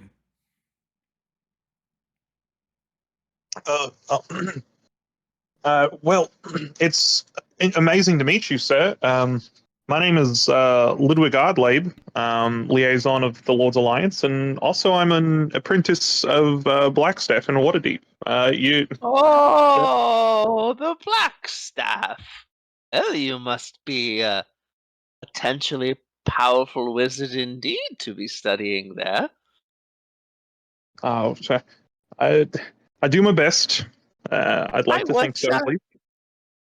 been a number of years, but I used to do the odd guest lecture at the Black Staff. Transmutation was my specialty. I know, actually. I'm very fond of your work. You're actually, I hope this doesn't come off too weird. You're actually on my arm. And he would kind of roll up his sleeve a little bit and he'd look through names on his arm and then he'd find this dude's name is literally tattooed on his arm. He leans forward and actually starts moving through your arm hairs as he looks at the other names on your arm, sort of pulling your arm hairs aside. Oh, I see. Oh, yes, there I am. Yep. Sure enough. Well, it's not often that I have any firsts. A man my age, most things are more like lasts. But it is a first that I have seen my name tattooed on a stranger's arm. I do it quite liberally. It's kind of like an inspiration board, if you will. Oh, well, I'm happy to have inspired anyone. You must have inspired a very high-ranking harper. He's not just anyone who teleports into Moongleam Tower. I have feeling. Tell me who sent you. Garotha is central. Ah, the Lord Protector herself. I was a burgeoning town, Daratha. You know, I have an old birthday gift from Daratha. I think I'll give it to you, but I've got something to show you first. Follow me. Sengar, That's out the door. is this how smart people flirt? No, maybe. I actually don't know. So he goes out and he starts to head down this spiraling staircase that takes you, and he goes down a few floors. And he says, what I'm about to show you is a well-kept Harper secret. Just out of curiosity, Go ahead. are the hallways and doors his size? No, Oh, they're thank God. no, they're huge. Okay. Thank Oh, God. The handle is about at his head level, so you're turning the handle, leaned over and kind of pulling these doors open. No, they're great big doors. As you walk down, you start to see bunches and bunches of tressums. Tressums are basically house cats that can fly. It's not the first. Oh, it was in the Tuesday game that there was a tressum. Yeah, So it's when we basically, were fighting Satan. that's right. Tressums are house cats that can fly, basically. And it looks like there are whole bunches of them all over this tower. They're passing you up. Some of them eye you with a little interest. Most of them pass right on by, could care less about you. And eventually you arrive at... Go ahead. In Sengar fashion, it's been a while since we've come across something that would interest him. Can I roll an animal handling to make friends with one of them? Sure. Which dice do I want to use for this? I'd also like to chew on some herbs because I think my appetite is up. I'm Sure, going go. to use Sengar's dice. There's a lot of small animals for you to nab. Yeah. So that's an really are. 18 plus animal handling. 18 plus. 1. 18 plus 1. So, sure enough, you reach down, and one is very interested in you. Kind of rubs up against you, does that back arching thing that cats do, where they kind of leans up against your leg. You get a little, you get a little purr going, and the cat purrs. And when the cat is done with you, it just jumps up and sort of flies away. Your name is Timothy. So eventually, you guys arrive at a double doors, and the wizard says, "So that you know, what I'm about to show you is a well-guarded Harper's secret, but it is yours to use, so long as, well, as long as the Harpers deem you fit to use them." And he opens his double doors, and you see patterned on the floor, in an almost pentagon shape, but without the outside side. So it almost looks like if you're playing jacks in the street. It almost looks like a jack where it's got spokes. You see, you see 6 teleportation circles sitting on the ground. Each one has its own. Each one has its own symbol, with more arcane symbols around the outside. And he says, "Careful not to step into one without any intent. We wouldn't want you to accidentally teleport yourself somewhere you don't want to be." As he walks around the outside, he says, "This is the Harper's teleportation network. These 6 locations have been carefully chosen to take you to the 6 corners of Faerun. It is a very fast way to travel, faster even than airship." Points on the floor, he said, "This one belongs to Everland, which, if you've spent more than 5 minutes here, I'm sure you've heard, is the largest independent city in Faerun. I'm sure you've all heard that." Excuse He me, sir. continues walking. Who are the Harpers? Oh, the Harpers, what? You're not from here, are you? No. Well, Harpers are the largest information network in all Faerun. We are Information. the only group that is interested not just in helping the very wealthy, but also helping the common people. We work in concert with the Lord's Alliance, who they sort of fry the big fish and we take care of the small one. Some would call the Harpers spies or sneaky, but I mean, look at me. Do I look sneaky to you? You are very Uh, small. Sengar, you can rejoin the Harpers.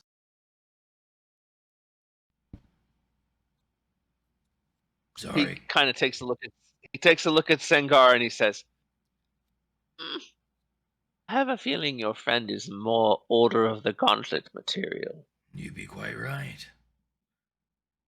"Oh, is that right? Well, Order of the Gauntlet is also quite honorable. We work with the Emerald Enclave. We work with the. We don't work with the Arcane Brotherhood. You can't trust them. And we don't work with the Gentarum. You can trust them even less. But everyone else, all the other main factions in Faerun, we work together. Ever since that business with the dragons 5 or 6 years ago, we've seen better fit to work together in common purpose. So, Speaking of working together, the apprentice Blackstaff over there is Lord's Alliance, and my good friend Dordan is also part of the Blue Gauntlet. of course you are. Of course you are. let me continue our tour. He's walking counterclockwise around the circle. Yes. This circle will take you to Mirabar. This will take you into the undercity of Mirabar, the Dwarven city. Mirabar is the wealthiest city in the north, and has a human section above ground as well as the Dwarven section below ground. This will take you into the Dwarven section. If you are looking to go anywhere northwest in Faerun, Mirabar is an excellent place to start. Sorry, careful with that. It's Oh. very... hand to yourself unless told otherwise. Thank you very much. As you continue around, this western spoke here will take you to Neverwinter, the Jewel of the North. Continuing on, in the southwest, this circle will take you directly to Waterdeep, the City of Splendors. Continuing on, the southeast spoke takes you to Loudwater, which is the last bastion of civilization in the Delimbire Vale. That's where Myra's from. There you go. And this central one takes you to Yarta. A city both prosperous and dangerous. If you came from Tribor, you likely passed through Yarta on your way here. At any rate, each of these teleportation circles is very simple to use, and they are in some ways extra magical because you do not have to be magical to use them. You simply stand in the center, concentrate on the place you want to go, and whoop! You don't even need elven wine.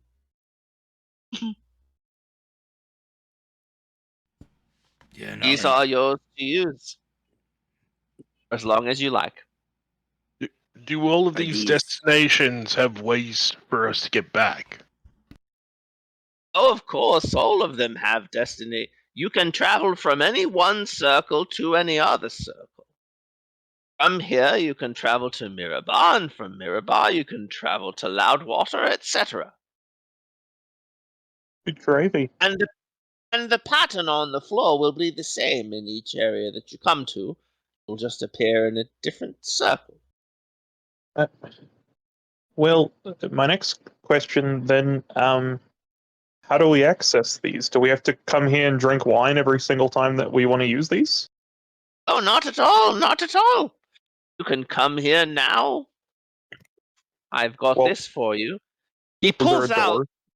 from his pocket, he pulls out the exact same Harper badge that you just gave Drawl. How he got it, you have no fucking idea. He hands it back to you and he says, this badge will get you access to any of these teleportation circles within every city. He gives you, and he's got, oh, I've got a bit for you. He gives you a piece of parchment that basically said, and he says, now you've got to guard this carefully. As I said, these are very careful secrets. On the parchment, it basically says Waterdeep. What is it called? Graveyard, something of the dead. Should of course remember what it's called. But anyway, basically it tells you in each city what building to go into to access the circle. Gotcha. Well, was there an entrance to this building? Did we see from far away? Like, because do we have to teleport in here, or? Oh no, there's he says no. You can. There's an entrance down at the bottom of the stairs. You can walk right out into the street. Huh? You don't Convenient need to enough. teleport into the room. You just need to know which building to enter. Now you know. So was the wine just a bit of showmanship? Well, the wine, of course, did not bring you into this room. We don't let anyone come directly into this room in case there's an accident of some sort. But the wine brings you into the special location in the tower, which is not part of the actual network. It is our way of welcoming you and also not overwhelming you all at once. All And right. it's also a bit of showmanship. Good deal. Wow, we can do a lot with this. There's something else you may be able to do a lot with. Follow me. Come to my office. Calls out. So we don't forget next time, because I'm writing this down. Who took the badge? Yes. He hands the badge back to Ludwig. It's got to You get be the badge. Ludwig, right? Ludwig. That's my Ludwig gets assumption. the badge. All right. Ludwig's got the badge and the paper, I'm guessing, right? Yes. Yes. And I have Ludwig has written the it bag and the down, paper. so if we Has ever the paper. forget... It's being written down. I'm doing it too. Perfect. So he walks you into what is... It's funny because his office is small. And he sort of gets to his office, looks back at you guys, and sort of says, well, I'll go in and get it and bring it out. He opens his office, he goes in, and he brings out to you small wooden coffer, and he says, a few years back, I don't remember which birthday it was. 11. Oh, I can't remember. At any rate, this was a birthday gift from Daratha. I see fit to pay it forward and give you this gift now. He opens up the wooden coffer, and there are 6 little compartments in it, and each one has a spell scroll. And he says, Hell yeah. I imagine you're the best one to use these particular scrolls? Well, I'd like to think so, but I'd need to take a look at them first. So, here are the scrolls that you see. Oh boy. There is Dispel Magic, Okay. Fly, Magic I'm Weapon. sorry. Fly? Is that what you said? Oh, Fly. Like Fly, fly like a okay. bird. Yes, fly like a bird. Eagle. All right. Magic Weapon. Hold on just a second. Let me go through those No again. problem. But before we go forward, am I picking one, or is he just handing us all of these? He's giving you all of them. Okay, then I will start writing these. Dispel Okay, magic. He's giving you all of them. Spell Magic, Fly, Okay. Fly. Magic Weapon, Okay. Sending, Okay. Tongues, Okay. and Water Breathing. All right. Hell yeah. Those scrolls are all for you to keep. Oh wow. This is just for us. This is another yes. part of the. Wow. Oh, this is for you? She sent these to me, and I mean, it's been some years, and I've not used any of them. Seems my adventuring days are over. I understand. Let me guess. And he sort of looks at you and he says, they're sending you about the giant problem, aren't they? More or less. Yes, I've heard all about it. You look like a fine group. Most of you are giants yourselves. At any rate, No, you have no I haven't clue. used any of these scrolls since I've been given them, and shame for them to sit in this coffer getting all dusty. I'd like them in your hands. I'd be very honored to take them with. They will go to good use. Wonderful. Wonderful, wonderful. I do have. I hope it's not too much. I have another request, actually. Oh, sure. Asking is free. Yeah, like I believe lords. we'll. I'm sorry. Go ahead. What'd you say? I was just saying that you two are like lovers. With gifts and knowledge. Yes. Sorry. I believe we're going to end up staying the night here. He'd look around at the rest of the group. In yes, town, not certainly. in the tower. Oh, yes, I'd imagine so. Avalon's a fine city. There are many inns here. Does anyone in the group look like they have like any other plans, or? Do you recommend a particular inn? Oh, let's see. I'm always a bit partial to the Dwarf Bridge region. That's on the far east side. There are Okay. several inns there. The Upriver Inn, I think, my favorite. Well, we will keep that in mind. But if we are going to end up staying in town, I believe my friend here, and he motioned to Elijah, has some questions about things, as he kind of alluded to in the beginning here. Would you mind helping him out a bit while we're in town? Oh, not at all. As I say, I know a good many things. Not everything, and some things I have forgotten. But a good many things.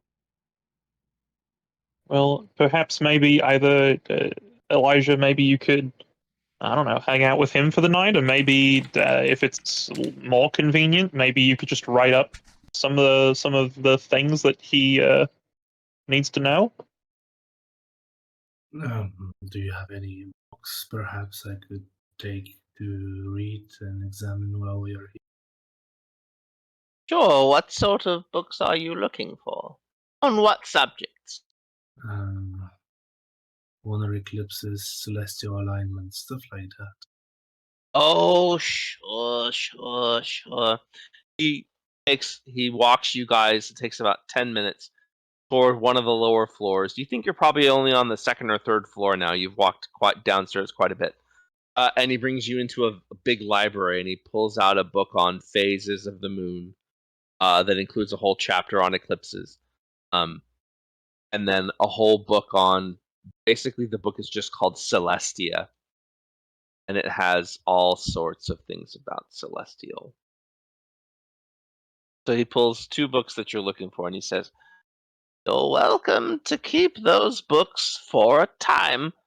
When next you come back to Everland, I'll expect those books back, but you may take them with you for now." That's the most generous thing anyone has ever done for me. Thank you very much. Oh, that's sort of sad, really. At any rate, you're welcome to them. And We'll start flipping the books right away. Okay, very good. one final thing for you, sir. One final thing, please. Sure. He would Sure. take out his big book and he would hold it out, and then he'd take the quill out of his forehead and hold it out. Would you please sign your name in my book? Ah, certainly. He sort of touches his head, and a mage hand comes out. The mage hand signs his name with a flourish. Pinky out. Oh, hell yeah. And then the mage hand actually reaches up and puts the quill back into your skin. Oh, wow. Unbidden. All right. Oh, wasn't expecting that, but that there it is. After all, it's the least I can do for a fan. Thank you so much. All right. We'll take our 5-minute break right about here. We're back. So you guys leave the Moongleam Tower. You're basically you can see the big hall of the elders and sort of your bearings from that. The inn he recommended is going to be to the east of that, near the Dwarf Bridge.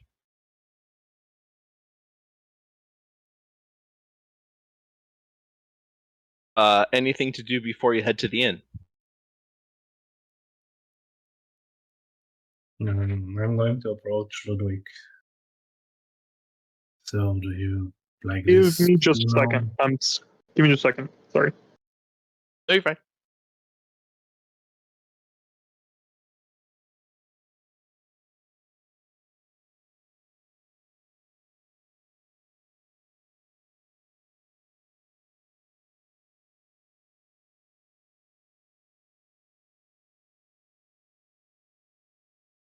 Sorry, I was in the living room next to a sleeping friend. I was putting something away. What was asked of me? Sorry. So, do you like this archmage, the gnome, or I'm sorry. What about the Archmage? do you like him or something? You guys were so excited to see each other. I've never seen anything like it. Like? You mean like? That's a lot of likes, but certainly, never mind. I'm just curious about how this Well, world works. you have to understand. He's like a role model to me. It's an inspiration. You know. I have Like to. Good. like my master, I guess. Then Maybe so. Not quite to the same extent because I have a master of my own. But it's like I'm very goal oriented. I need things to fixate on. I don't like you know like not having something to look forward to. And these people are on my arm here. I need to look down. Are either accomplished people that I want to be like whenever I get older and wiser, and also there's a couple places I want to visit on there, and just ideas and thoughts. And he was one of them. He's a pretty cool guy. interesting, most interesting. Well, shall we go? Sure. Where are we going? So you guys find the inn that he recommended. It's called the Upriver Inn. As you enter, it's got sort of a nautical theme, but not in a tacky or lame sort of way. In a nice way. Rooms for the evening are. Does the river run alongside it or something like that? The river does run right alongside it. It sure does. Okay, Jordan would So, have been disappointed otherwise. So, so you actually for 1 gold per room, you can actually stay on the river side and with a window that looks out over the river. Jordan is doing that. Sengar as well. So you guys stay. It's a pleasant night. Wake up the next morning. So you've now fulfilled Dorotha's quest. The gift she gave you is access to the teleportation network. You had expressed interest in heading north from here and going to the larger city of Silvery Moon. That's still the plan? Great sword. And then on to Zymorvan Hall, I thought. How Zymorvan big Hall. are the books that the archmage gave me? Are they like big tomes or? The one on lunar cycles is not too big. The one on Celestia is quite large. Yeah, I'd like to spend a few hours that night to just read on them, and it doesn't have to be like anything usable or useful in any way. Yeah, Just- yeah. Just spending time reading them. The lunar cycles just sort of confirm what you already know about lunar cycles. Nothing too interesting. Celestial book will take you a bit longer to get through. Okay. So to Jordan's point, Zymorvan Hall is past Silvery Moon. You Yep. kind of have to go through Silvery Moon to get there anyway. So Yeah, Silvery well, Moon would I be said- the next little I said stop. to Silvery Moon and then on to Zymorvenhall. Gotcha.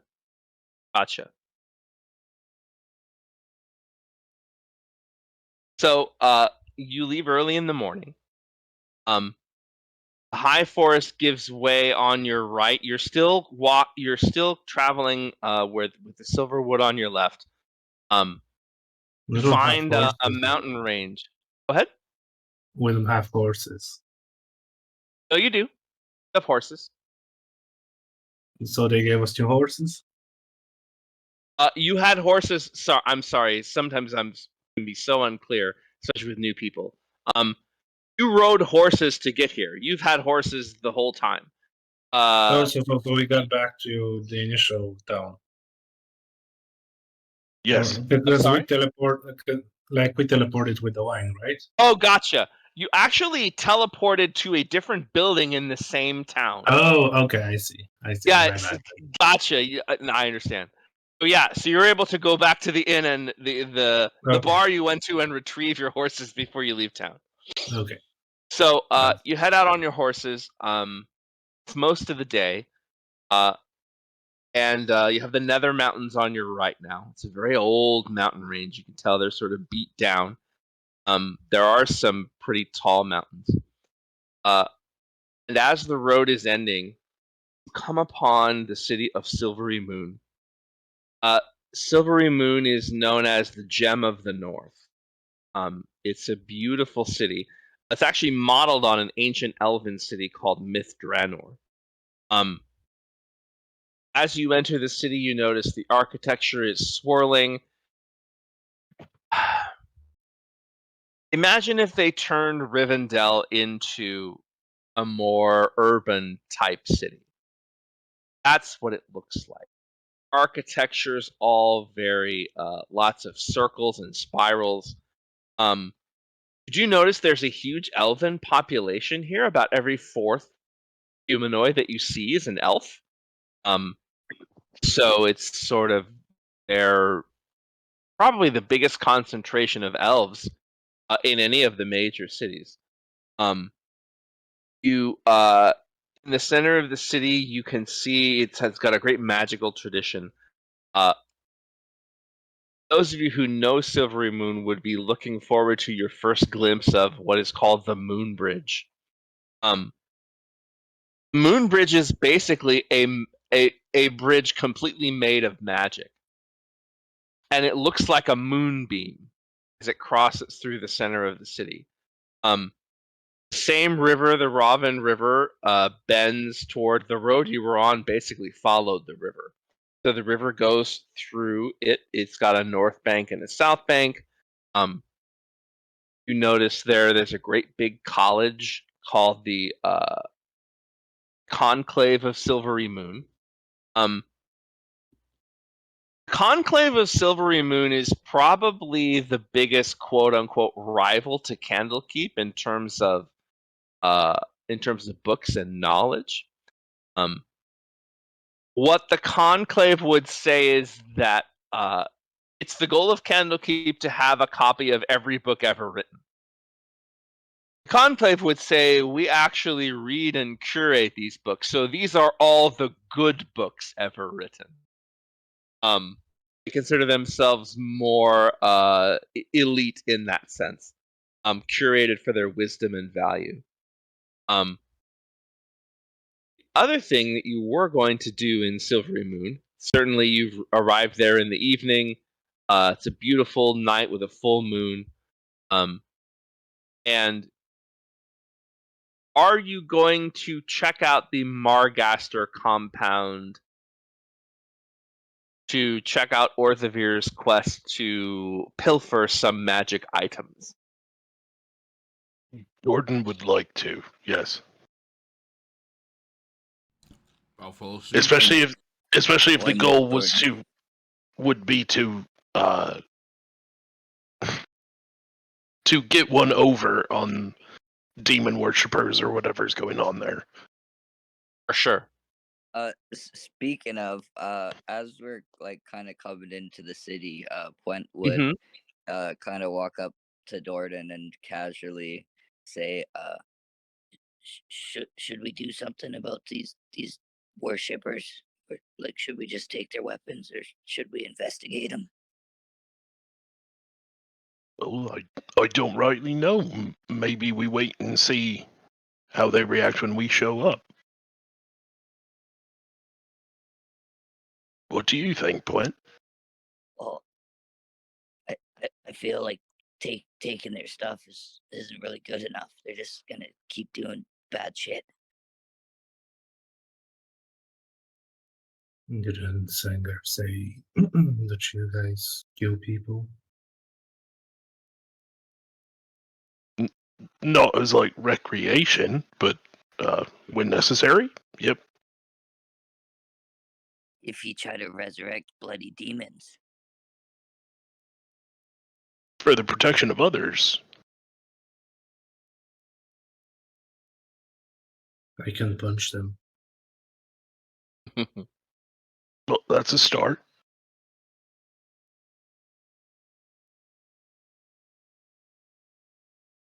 I'll say You guys want to go I check punch out that? very Go hard. ahead, Quinn. Sorry, go ahead. I'll say I keep that one alive, and I'll kind of gesture to Sengar.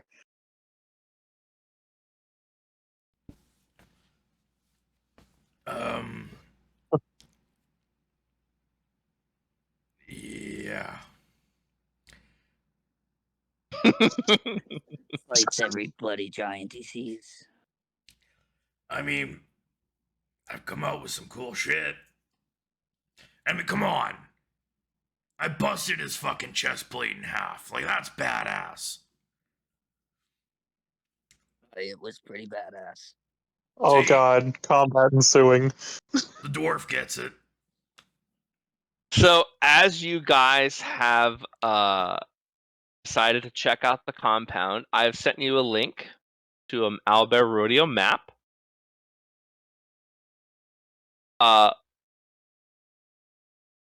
Once you are in the map, see where Jordan put himself right outside the gate?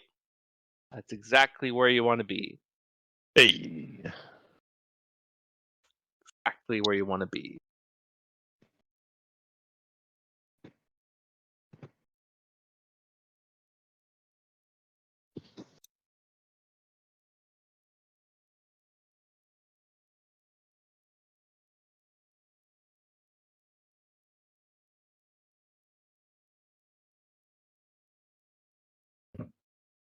And do you want me to give you a token, or you got one? You can give me one. Sorry, I'm just loading in. No, you're good. All good.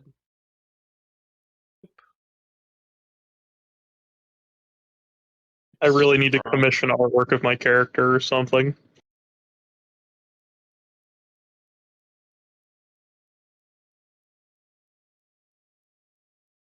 Go. So you guys check out the big block that I have blacked out at the bottom. That is just a part of the map we are not going to use. That is not something you'll need to uncover or anything like that. Okay. Wanted to make that clear. So as you sort of walk by and sort of check it out, you can see there's sort of a fountain here. Here is the main house that you can see the outside of. This is the carriage house where you were told there would be a carriage, and inside the carriage itself is where the magic items are supposed to be. Carriage house does have 2 guards outside of it, both holding spears. And there don't seem to be any other windows or entrances into said carriage house. Is the gate where we're standing closed, locked? It is closed. You can't tell whether it's locked or not. Unless you walk up and check it. Sengar, if it comes to me punching people, how hard do I punch?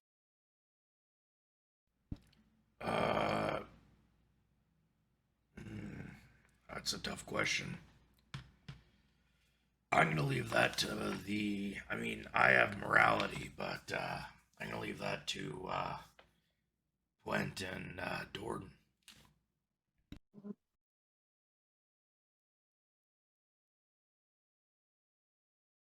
Went. Well, I could try to make him blind. well, we can't just rightly kick the door in. We still aren't even actually sure if they're actually what that guy said they were. So,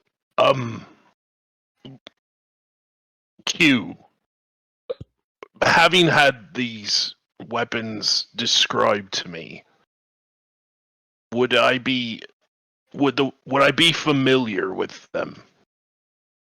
What do you mean by weapons? I thought that there were special weapons that we were looking for in the. So in this particular, I know there's so many damn quests. In this particular place, you are looking for basically a cache of magic items. Oh, okay. All right. Orthobeard never actually said what they were, Okay. but they're all supposed to be in the carriage itself, which is inside the carriage house.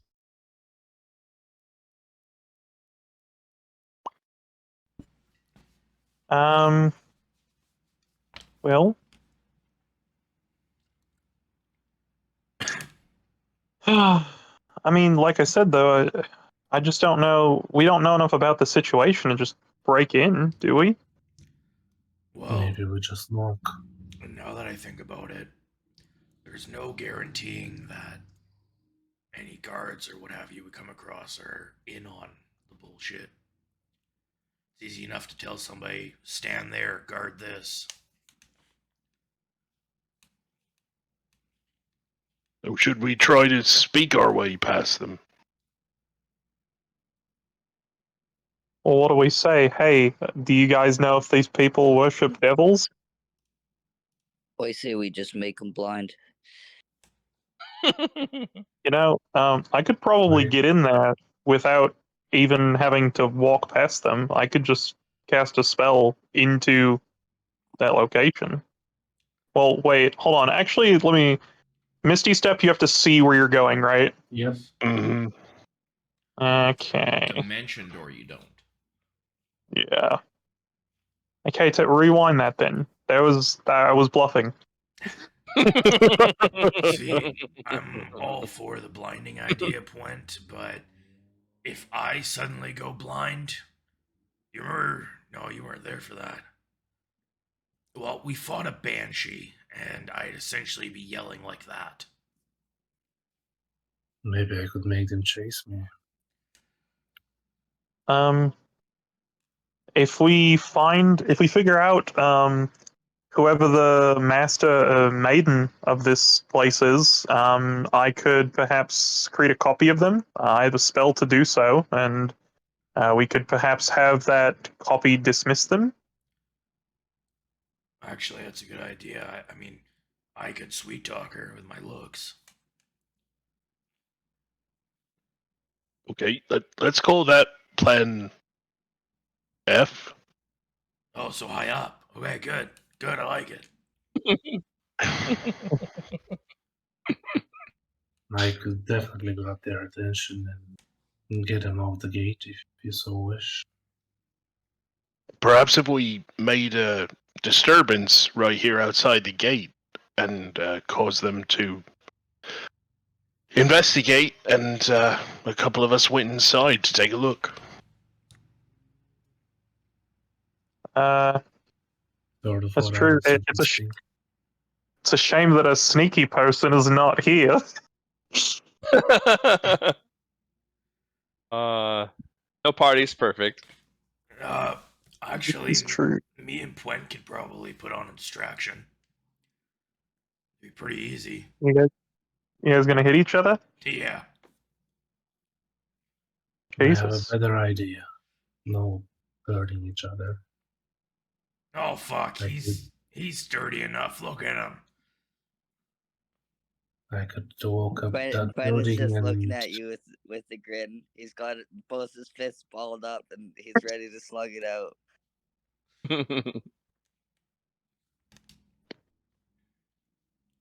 But he's listening to Elijah. I could climb this building and grab their attention, make them chase me downtown while you in. The only problem I have with that is they'd know right away they're being robbed. Well, if Maybe. someone is on the ceiling of the house, they're probably getting robbed from there as well. That's fair. Does it have like a chimney or a second floor? It is a 2-story building. It looks like either that or Does the first story is really tall. Does it have a But it chimney? does appear to be a 2-story building. There is no chimney on the carriage house. There would be a chimney on the house. Which our goal The is the house carriage house. house. Is. Are there no windows on the second floors? Mm-mm. Completely windowless area. I know my character can't see it, but what is this right here? That is Is that a pipe? looks like a A vent of some kind? pipe. It looks like a pipe that one could perhaps enter if one were small enough and come up inside the room.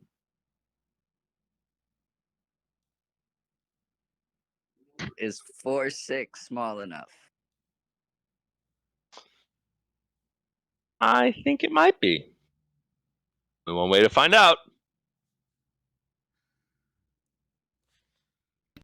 Okay, I think that I may have a few ways to distract them anyways if you allow me to. And then you can go in as they chase after me. If it doesn't work, the worst thing that can happen is they get me out. The only concern I have is once we alert those two, they're going to call for more. They're going to be after me. Well, Not I'm not crazy about getting you in trouble. Me either. Remember fucking last time I saw you in trouble? I have experience running from guards. That's A lot of fair. experience. But I feel like the best distraction might be an all-out. I don't know. What do you want to call this, Point? What are we gonna call this? It's definitely not gonna be a scuffle. This is gonna be a scrap. Fuck yeah. I don't know. Between the three of you, I think there's great potential in getting inside. Between Ludwig's magic and Jordan's cunning and your capabilities, like that'd be enough.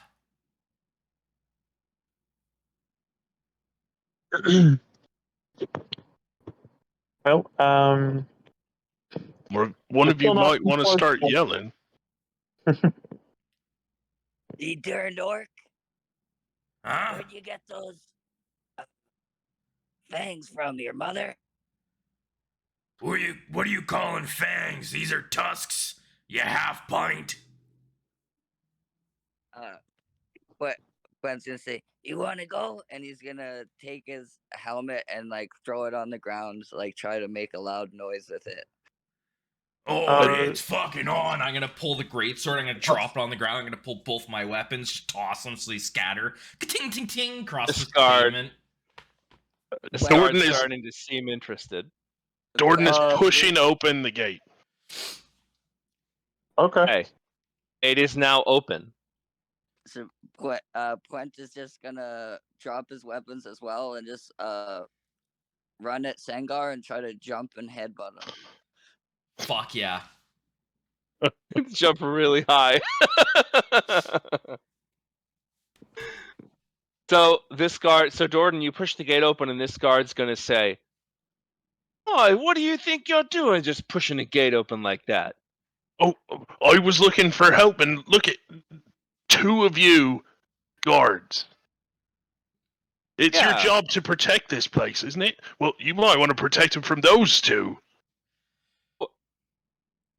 Big On persuasion check. on that, If we can, while that's happening, Puent's gonna headbutt Sengar in the nose, blood's gonna shoot out, and Sengar's just gonna grab the front of Puent's chest armor as he lands, and just fucking sock him. DM, could I help on that persuasion check by taking out my crossbow and shooting it Shooting it where? at the door where the other guard is? Oh yeah, sure. So make a the dirty- persuasion check with advantage if you need it. A dirty 20. You can make it with advantage, though. Yeah, go for it. Why not? Oh, that was helpful. 25. Oh 25. shit! There you go.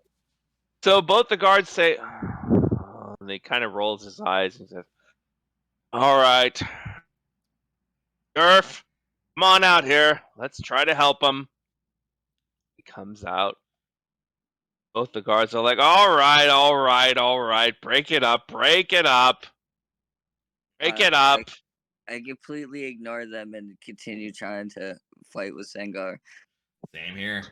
After I sock him, I'm just gonna like try and lift him up. What are you gonna do now, half pint? Fuck you gonna do now? Say something about my mother. All right, just knock it off, break it up. Ludwig is gonna try and nonchalantly, quietly walk around this whole situation and just literally walk through the gate. Okay. Make a. I guess it's a stealth check. Make a stealth check. Okay. Did I close my dice?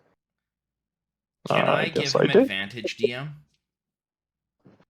You're busy. I have an idea for advantage.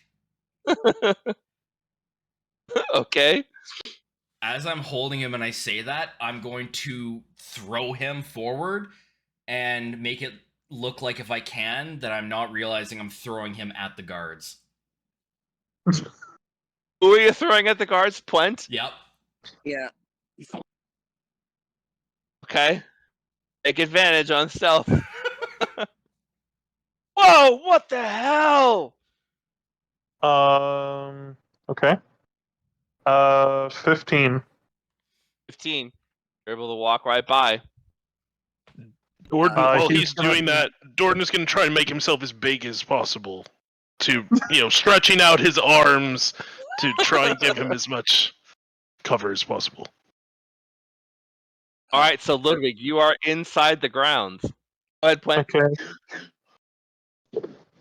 Quent is just gonna be trying to get up, and as soon as he gets up, he's gonna say, "Eat there, Nork," and he's just gonna run at him again. Okay. Let me read a spell real quick just to see. Sure. Oops, that's not the one. Yeah, I didn't know we were doing this today, so I just happened to not have invisibility prepared here. So sorry about that, y'all. Ah, well. Okay. Would my character know much about devils? In that I speak Infernal? No, I speak Abyssal, excuse me. So I know a little bit more about the other side, More of a but demon type. You would know basic stuff. So you're okay. in the compound. You've not gotten yourself inside the carriage house itself yet. Yes. Doors are right in front of you. Okay. Real quick though, would my character know what an imp is? Your character would definitely know what an imp is. Would he know that they can be invisible? Probably. Okay. All right then. I'm going to then just wait. Hold on. Does this have verbal? Shit. I feel like we're making a lot of noise. You are. Okay, then he's gonna like whisper to himself. a spell in order to. He's going to grab his neck and take the book off of his neck, and then cast See Invisibility. Okay. You cast See I kind of look Invisibility, around. and you look around. Don't see anything. That was a fucking Or smart anyone. move, Ben. Okay, yeah, I remember getting fucked up by imps, so Yeah. Tuesday was a ride. yeah. No imps here. Um, he's gonna check the door handles. It is locked. Okay. He would look around. Wait, oh shit. I don't have an answer to this situation, and I don't have fucking sleep. DM. Did we decide Sure. that hypnotic pattern would get my entire party as well? Yes, Like it affected. Oh shit. it hit me. Well, it's for the greater good, I think. I can just wake y'all all up. I could have just done this beforehand. I could have just hit. This went so poorly. Okay. Well, it is what it is. Wait, is that concentration though? It is, isn't it? Are you putting me is. to sleep? Well, I think Uh, Elijah was trying to do something. okay, go ahead, Elijah. Go ahead, Elijah. DM, could I walk past the guards and try to tell them that I'm just going to grab my crossbow bolt from the door? Yeah, make a stealth check to walk past the guards. Unless you don't mind them seeing you. Would that be? I would try to be sneaky, but Would Let that him make a be stealth with I'm going advantage to if go this is anyway. the same time frame Okay. as? Yes, at this point, the guards are like well out in the street trying to separate you. One guard is on each one of you, and they're half-heartedly like holding you, like, stop. That's a Stop. 12. Up. But I just 12 thought, isn't. yeah, I was going to go anyways, even if they tried to stop me. Yeah, 12 gets you by. Okay. 12's enough. Once he's in, he wouldn't realize that you're coming up to him, and he'd go, "Oh, shite. Do you know how to get these doors open? I'm not a lock picker, nor do I DM, think I can break it down." can I punch them? Can you punch the doors? Yes. Sure. I think I got this. And I'll go and try and punch the door. Goddamn dirty Okay. fucking dwarf! Okay. Make an attack roll. That is a 15 to hit. You hit the door. And the damage is 7. 7. Yes. Make a dent. And I have an extra attack if that's alright. Go for it. Out of curiosity, Okay. how loud was that compared to what's going on in the That's street? a natural 20. Not loud at all. Woo! There we go. Roll Fuck damage on yeah. that. And Not- that is Or a, not loud at all. that's What's a going 15. on in the street is very loud. So Well- that's a 15, and that's total of 22 damage to that door. So it's a good Jesus. news, bad news situation. Uh-oh. Good news is you knocked the damn door open. The bad news is it had an alarm spell on it, and suddenly there's a loud clang, clang, clang, clang, clang, clang, clang, clang, clang, clang, clang, clang, clang, clang, like basically a huge handbell being rung very loudly. That is loud enough for the guards to hear. Upon hearing that, Sangar is going to grapple the guard nearest to him and cover his mouth. I'm gonna try to do the same. Okay.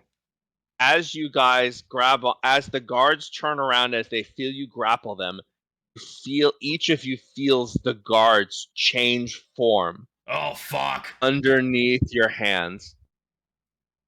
And the guards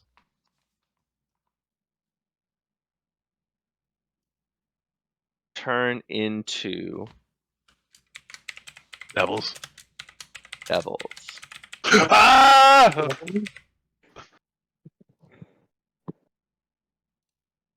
Well, I guess my punches were not at the right place. So the door is now open. You can see the carriage inside. One thing that is different than the picture is the carriage already has the horses. Like the horses are ready to go.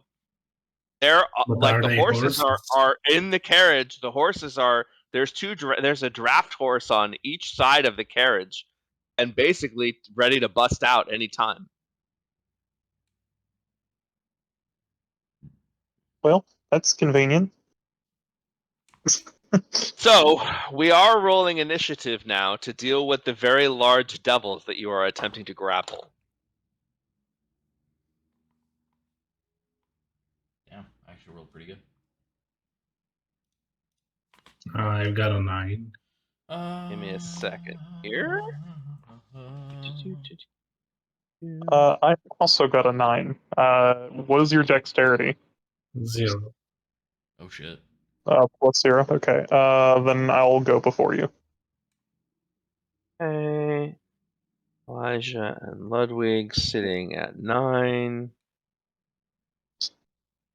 Sengar? 17. +1. I think I can Gordon? turn off my flashlight now. 8, which is pretty good for 8. me. That. Quint! 4. Ooh. Or. Okay. Well, the devils get to go first. Ooh. So this first What is devil is this going. big thing? That's Sangar's What big big thing? fucking sword. Oh, okay. So, Okay. both the devils are bright red with jet black hair. They have big red wings that are flapping out around them. And this one is going to turn around and he's going to look at you dead in the eyes, Sengar. And I need you to make a wisdom saving throw. When he does so, I'm just gonna keep his stare and say, "That's fucking cheating." Saving throw. Wisdom saving throw. Damn it. Wisdom is a +1 for 15. Is he within 10 feet of me? Just barely. He gets a +3 on that. Well, good. Not very nice. So you feel this thing try to bore into your mind, and you feel this incredible urge for a moment as you look at Jordan to attack him. But suddenly you're able to shake it off, and you just sort of look back at the devil, and the devil kind of goes. When that happens, having that feeling of hatred and wanting to hurt my best friend, can I rage? You can rage on your turn. Okay. But you can't rage till your turn. Okay. So this other one is going to attack you, Puent, with the spear. That is Puent. That's an 18 to hit. Does I think I don't have my shield, so that hits. Okay. We're so stupid So for that- unarming ourselves. Is 17 points of piercing damage. Damn. 6 of that is fire damage. I don't know if that makes any difference. Okay. As it takes you two-handed and stabs you downward with the spear. You darn demons. So they are both, and you guys will get opportunity attacks because they're both going to take flight. Can I use my opportunity to grapple? Because it's technically an attack.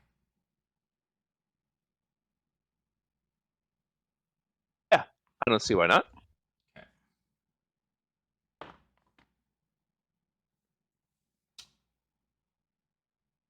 Or grapple is contesting strength checks? I can't remember. It's athletics Athletics.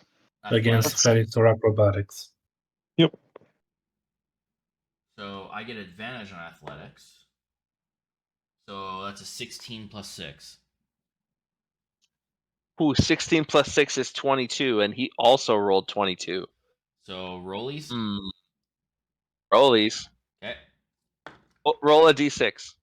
Oh, d6. Damn it. I just rolled a 16 on a d20. Sorry. That's a 6.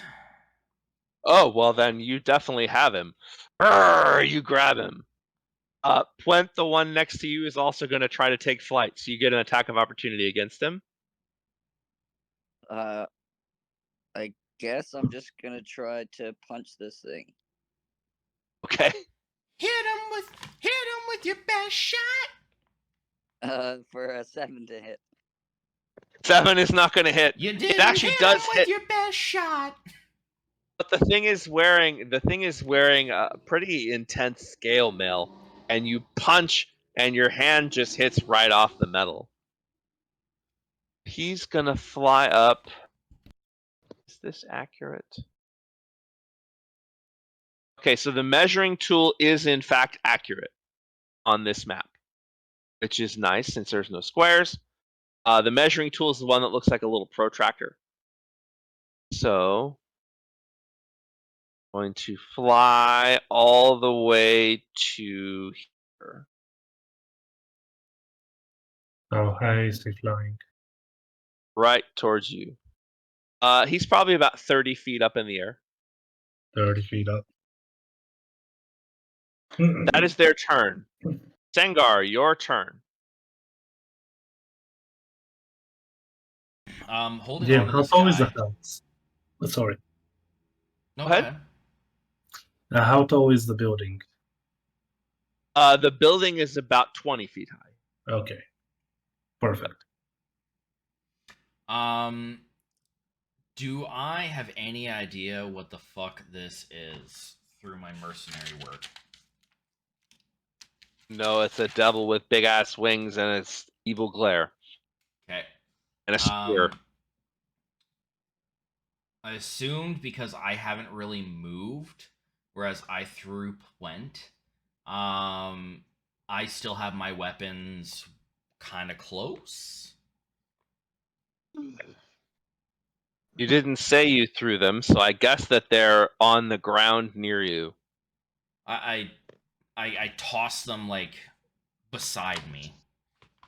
So I would say they're on the ground near you. So you can definitely grab them, but you'd have to let go of Homeboy. Imagine using weapons. Couldn't be me. I'm going to bonus action rage. Okay. And I am going to. What am I gonna do? I have so many options right now, surprisingly. Damn,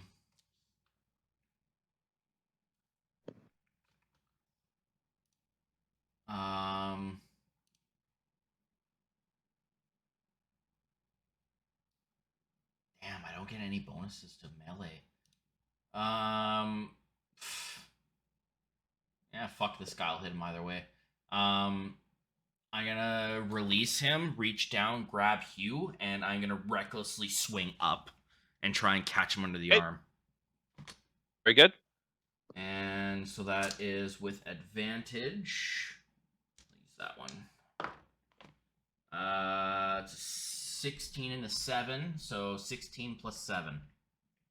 23, that hits. Okay. And then 1d12. This is the only character I really get to roll these on. So that's a 10 plus 4. So 14 plus 1, 15. Plus 2 for rage. 17.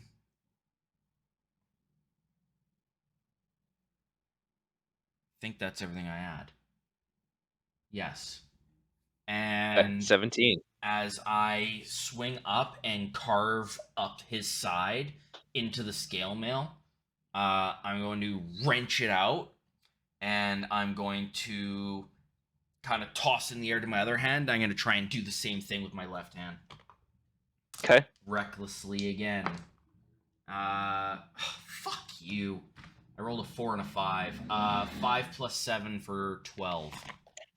12's not going to hit. That's going to bang off the scale mill as he kind of reaches out and knocks that one aside. Left hand ain't my good hand.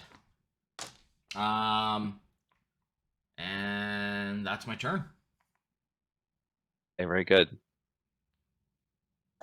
Ludwig, you're up. Oh fuck, I am, huh? Okay. I've been considering These what I'm going to doors- do here. So these doors are wide open. The horses are already there. And you can see the carriage plain as day. This Cambion devil is floating about 30 feet above you. All right.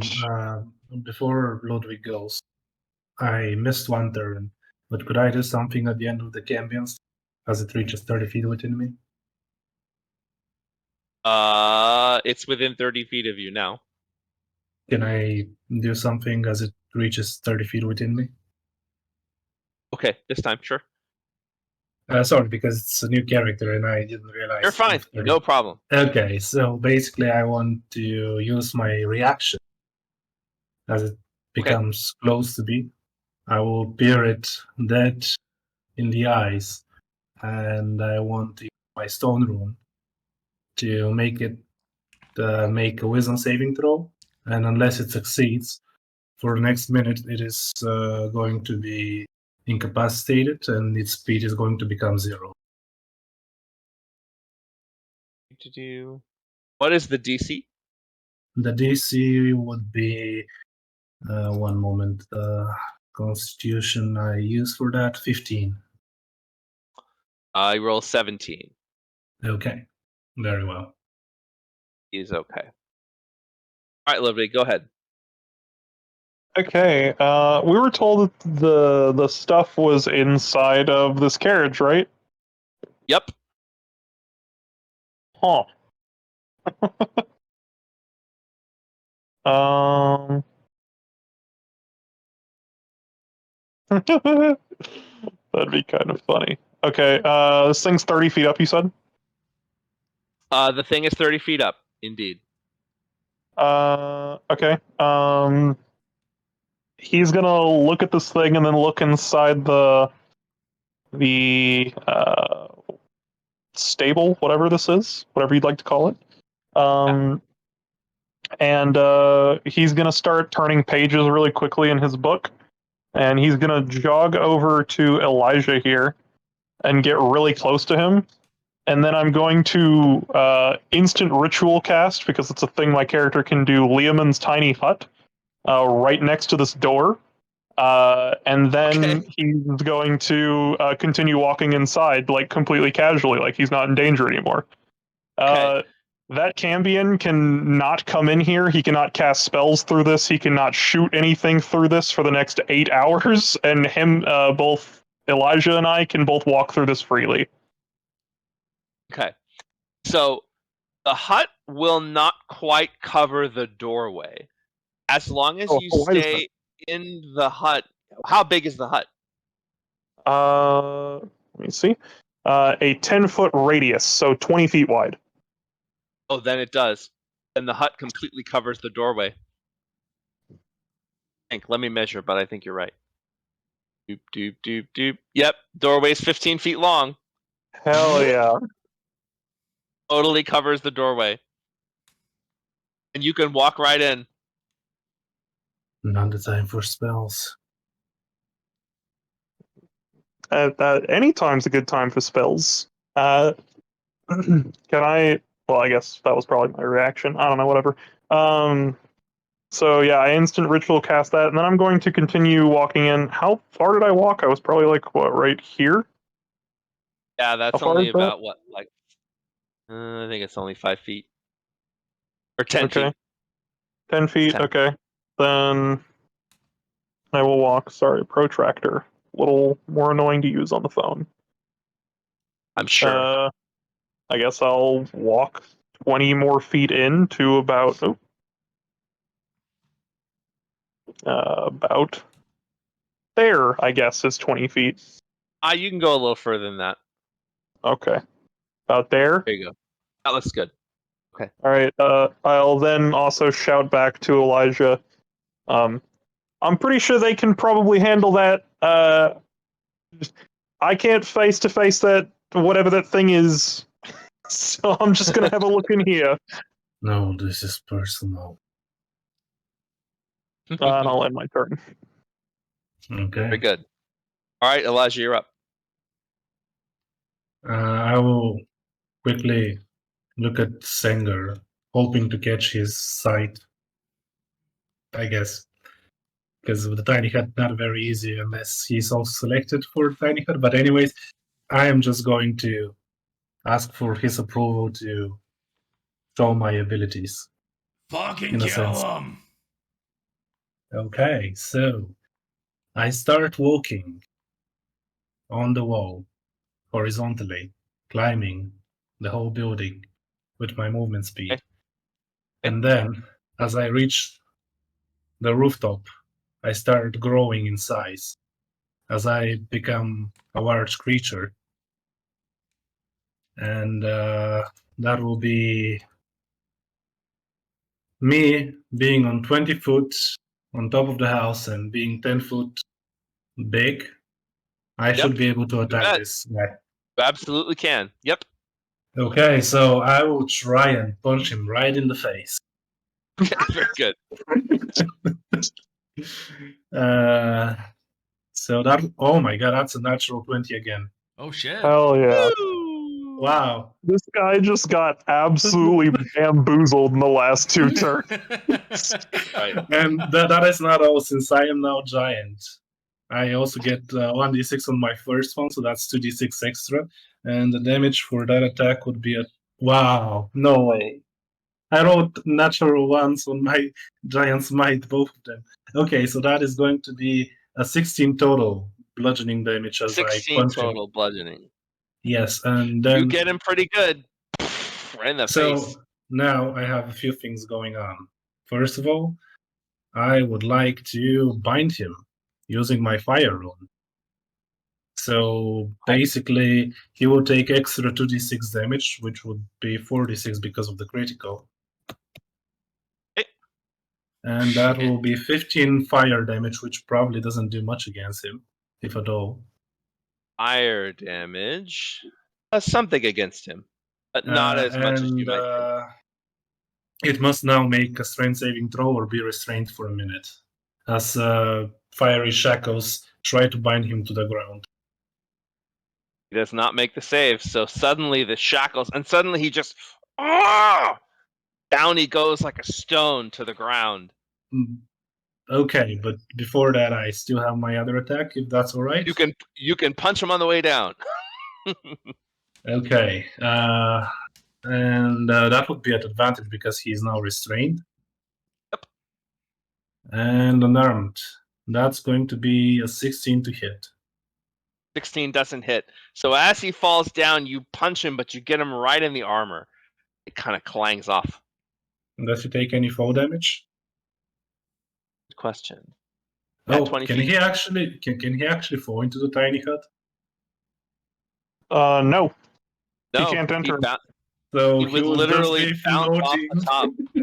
So he would just be floating in the chains right in front of me. Oh, well, if he's floating, if he falls down, wouldn't he bounce off the tiny hut? Yeah, but the tiny hut is 20 feet, no? Yeah, it says, it's 20 feet wide, 10-foot radius. It says, creatures and objects within, wait. All other creatures and objects are barred from passing through it. So. Hard from. The question is, does he land on the tiny hut and just stay there? Or does he bounce off and fall to the ground? He's well, I mean, restrained by At chains. the very least, he would probably slide off. yeah, I mean, I don't know. I imagine the hut has like a thing like this. So let's say he slides off, so he will take 1d6 of fall damage. And that's a 6. He takes 6 points of fall damage, and he's now laying on the ground, shackled next to the tiny hut. Okay, I'm going to be standing large on that building. And that will be it for me. Okay, very good. Gordon, you're up. Are Puent's... Does Puent have a weapon within reach? Definitely not. I'm not sure how far away they would be, but he dropped all his weapons and ran at Let's Sengars. say they're probably about, let's say they're 5 feet from where you are right now. So you can grab him next Okay. turn. But he Okay. doesn't have them yet. But they're not so far away that he... Okay, anyway. All right. Yeah, no. So, Dordan will pull out Shatter Spike and run at the demon currently fighting Sengar.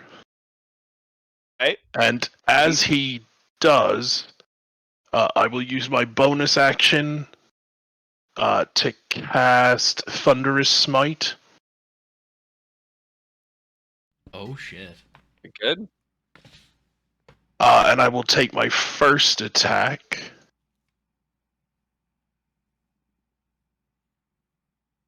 And that will be a 19 to hit. 19 just hits. Okay. Oh shit. So that will only be 5 slashing damage. Okay. He needs to make a strength saving throw of 14. Nope, doesn't make it. Okay. He takes 11 thunder damage. Boom. And he is knocked prone. Oh shit. So this dude is prone. Purple for prone. And This then dude is prone. Purple for prone. The second one is also restrained. Yeah, I got him. But let's Okay. And then give him I have another- my give him another second color. attack. I can only give him one color. Okay. And that will be a natural 20. Oh shit.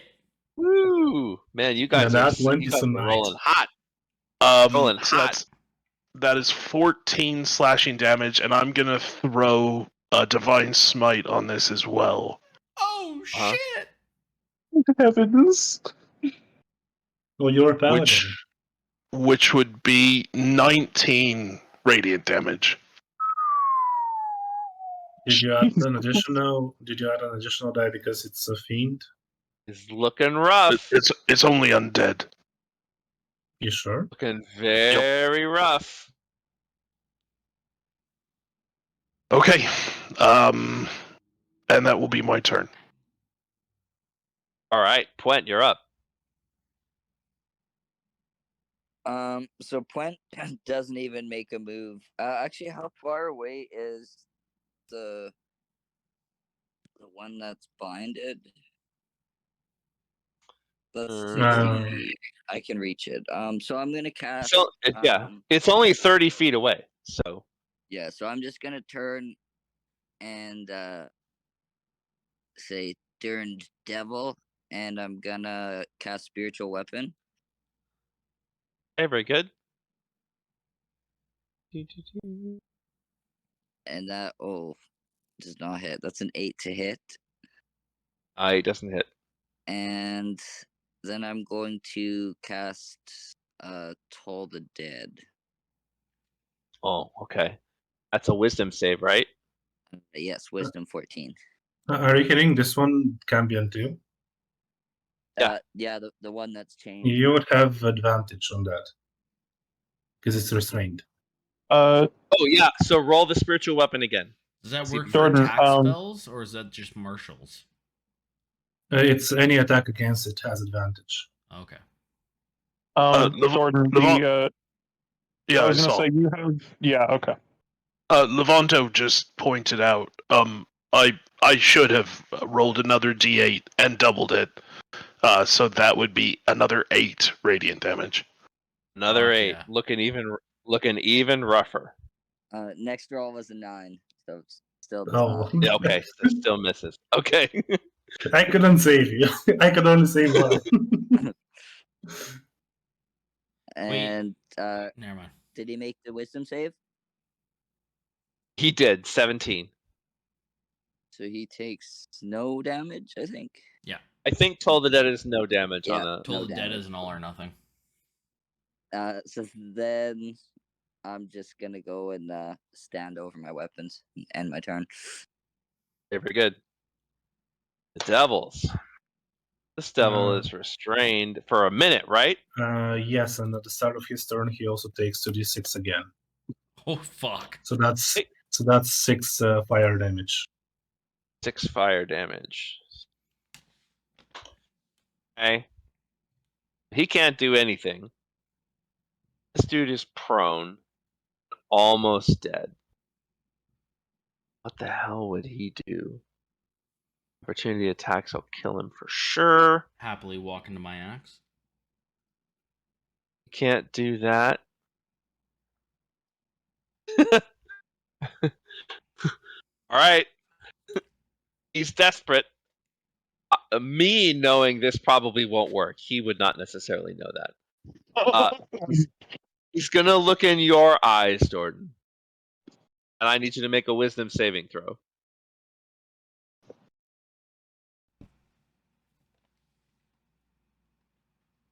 It's a dirty 20. Okay, you're fine too. You feel an urge and it passes almost super quickly. You sort of look at Sengar like you want to attack him, but then you don't. And it passes and you look down. Dirty devils. And that, sadly, is their entire turn. The damn thing. The one that is restrained has to make a save again to free itself. Oh, That's it strength can, saving it throw. can actually. At the end of the end of its turn, it can make a save to try and Gotcha. escape. Strength saving throw is a 15. Yeah, that means that he banishes the shackle. Okay. He's still down on the ground, so he's still prone. This guy, do you get an opportunity of attack against him if he just stands up? No. Okay, he's going to stand up. Not that it will matter, probably very much. I Because mean, it it drops is advantage on somebody beating the fuck out of him. Yeah, you never know. Hey, Sengar, you're up. I'm gonna take my advantage on both my attacks on him with reckless attack.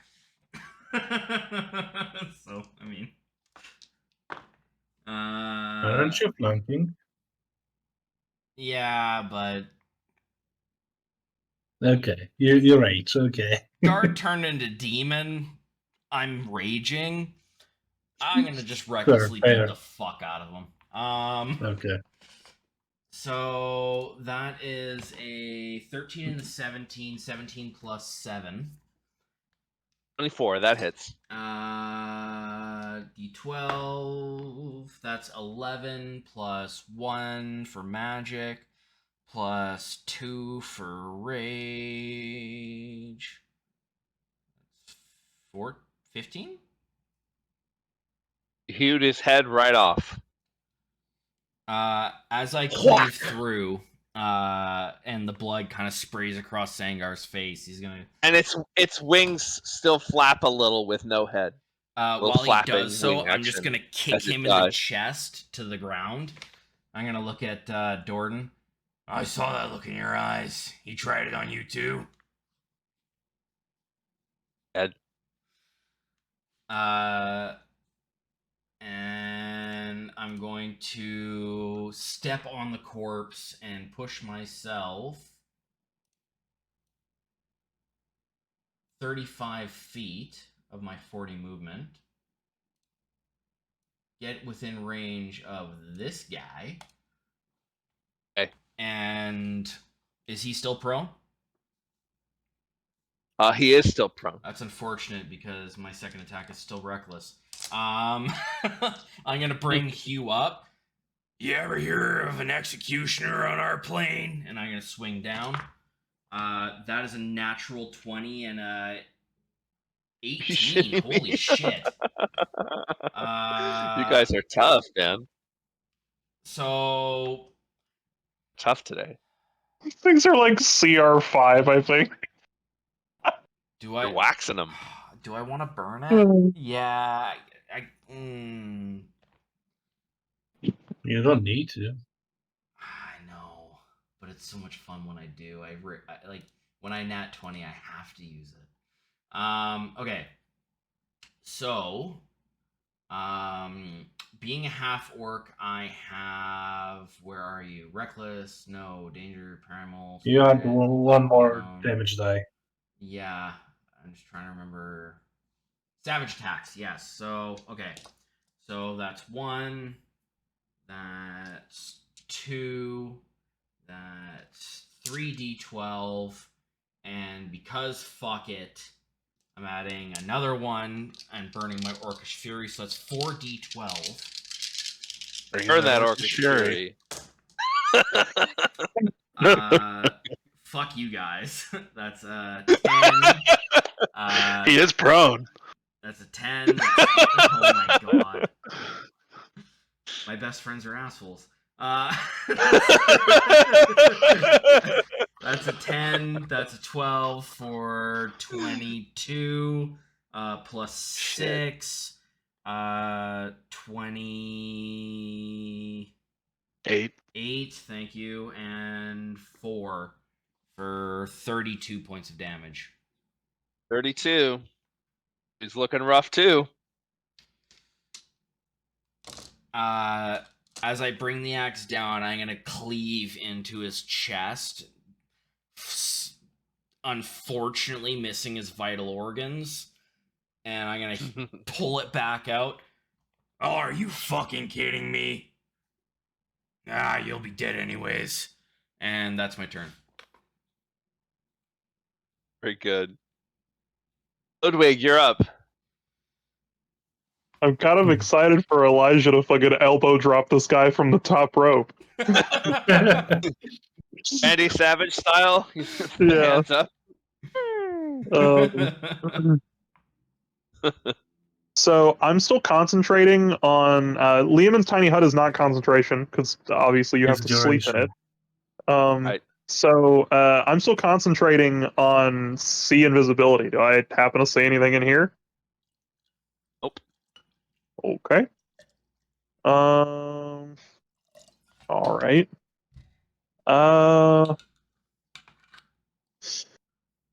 How far away from the stairs am I?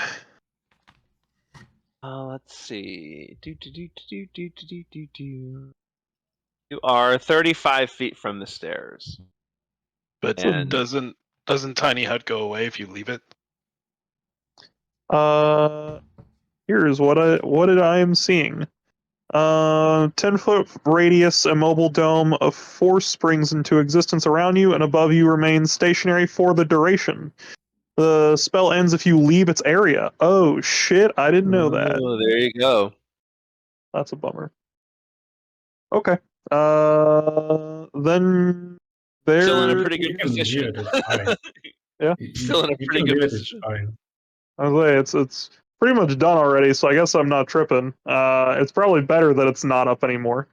Okay, so the hut can drop. That is a big ass cart then.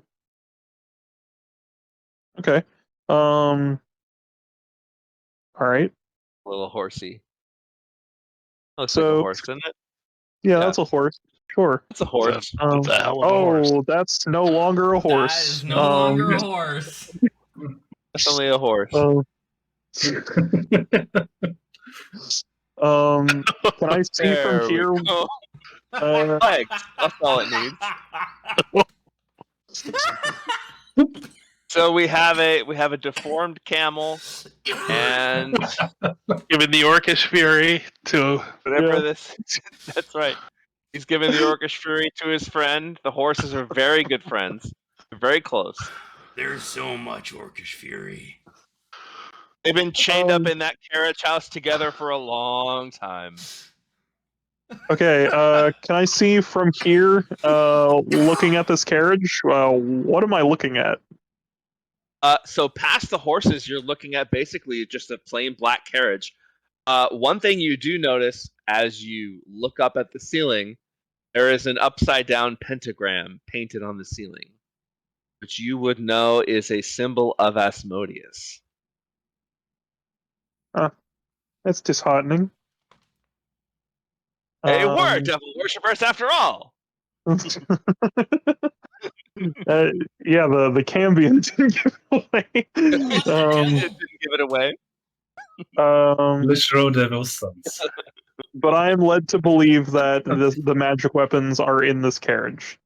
In the carriage, is what you were told. Okay. Well, they're not weapons; they're Magic magic items. Yes, excuse me. I'm sorry. Okay. I'm going to use my action to dash because I don't want to just immediately. I'm going to move up the stairs. Just to Okay. go look around, make sure there's no danger up there. So in that case, we will use this bottom section. Oh, was I not supposed to do that? I'm sorry. It's fine; doesn't matter. No problem. That's how I got it. Whoop, whoop. So it's this little apartment where it looks like the Cambions, like, kind of maybe live up there. Oh, this is quaint. Aw, one of them plays the lute. Wait. There's keep it fucking tidy. windows. But there are 3 beds, and only 2 of them. Yeah. There's also windows. As the horse Oh, there's changes. the window. Well, you know, we can't always have a perfect map. All right. We only have what Um, Google will give us. Okay. So there's 3 beds there, Shoot. so right? Well, sometimes they have a friend that sleeps over. Well, Because okay, I'm making sure. apparently he's a bard because there's also some sort of musical instrument here. All right, let's. Am I supposed to just not be reading into that, or? I wouldn't read into anything that you saw in this apartment that I never planned to show you. Okay. I Well, mean, let's So I face shouldn't it. ask you what I can steal from here. Okay. Oh, don't. There's nothing. Okay. Absolutely nothing. All the He's good going. shit's in the carriage. He's going to mage hand a tomato into his hand from that cute little bag over there and eat it all at once, and then I'm ending my turn. That tomato is the most delicious tomato you've ever had. Also, Okay. let's not flirt around the fact that there's definitely a bard that's betting both of them. Hell yeah. His name is Hector. All right, Oh, it so is. So So, while I would Elijah, like it to, is your turn. so while I would like to elbow him like a wrestler, I don't think that's Elijah's style. As a matter of fact, DM, I would like to roll my attacks first before I give you a description of what I want to do, if that's okay Very with good. you. No Okay, problem. so 1, 2, 3. Does a 17 hit? 17 does not hit. 17 misses. Okay, so does it? Okay, so 22 hits and 21 hits and Yes. 25 hits. Okay, Yes. Those 4 very all well. hit. Those 3 all hit. Those three. Okay, so what happens is Elijah starts walking down just the way he came up, like again on the wall horizontally, and looking at this Cambian's eyes, as Elijah's eyes themselves start to get filled with blackness, and black veins start to protrude from underneath his eyes, and then his sharp fangs show, and then where his normal nails are like almost wolf-like claws. He descends down. He gets that guy in his one hand. He grabs him by the neck, and then he just puts his other hand inside his chest, grabs his Ooh. heart, and then he will try and bite his head off. Ugh! So Roll damage my- for all that.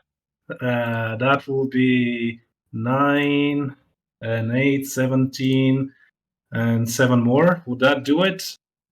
That will do it. All right. Everything you described happens. Very well. Oh, actually, I need to add one more d6, but that's all right. It's Since dead. I'm still big, yeah, okay. You And I got it. also action search for that. Sengars' axe is just gonna kind of hit the dirt. He's still holding it, but it slipped from his hand. He's just looking at the viscera he just saw. Well, fuck me sideways. But I'm not going to comment on that because I have some things going on for Elijah, but okay. He will grow smaller. Grow smaller? Okay. Shrink is the word I'm looking for. He will shrink to his normal size and get off the vampiric look on his face after he drains that campion of whatever substance he had for blood. It is blood of a kind. It does taste burnt, like burnt.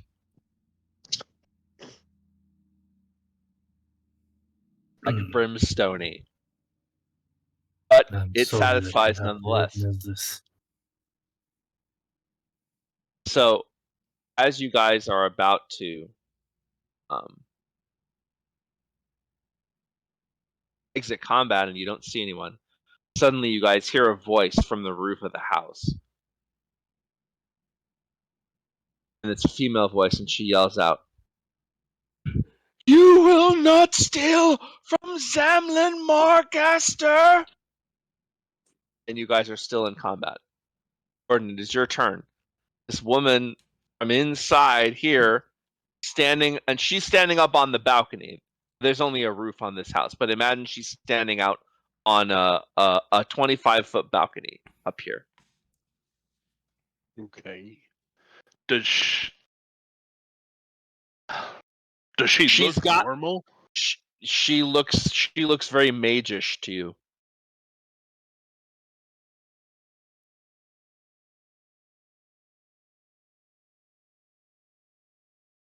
Oh, right. I didn't want to have to do this. But from where I am, I will say, let the light of the moon illuminate your crimes against humanity. And I will cast Moonbeam right on her fucking head. Very good. Yeah. So that's a Constitution 14 save.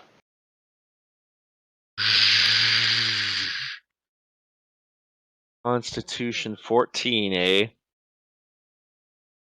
She does not make that save. That'll be 12 radiant damage. 12 radiant. And then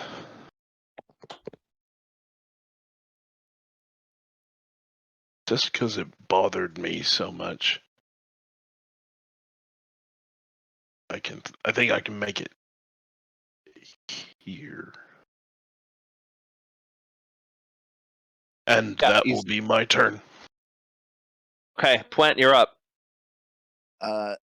So the first thing I'll do is move my spiritual weapon 20 feet closer to this lady, and I'm going to cast Guiding Bolt at 3rd level. Nice.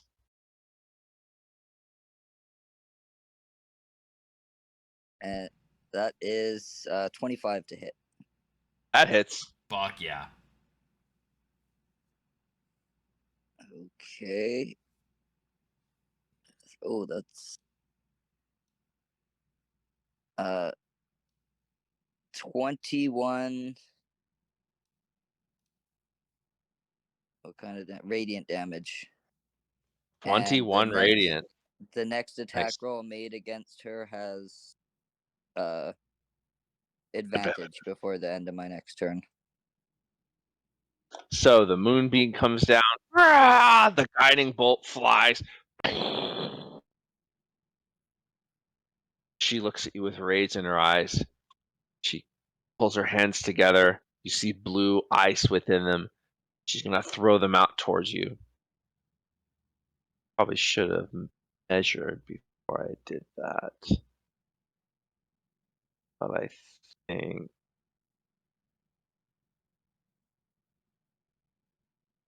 yeah, I can. So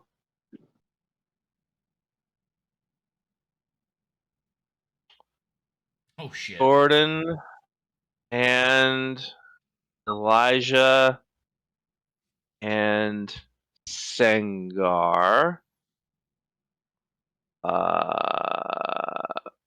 Make me a con save. Con. Wow, that horse has a booming add a- voice. And add a +3. Oh. Horse has a place.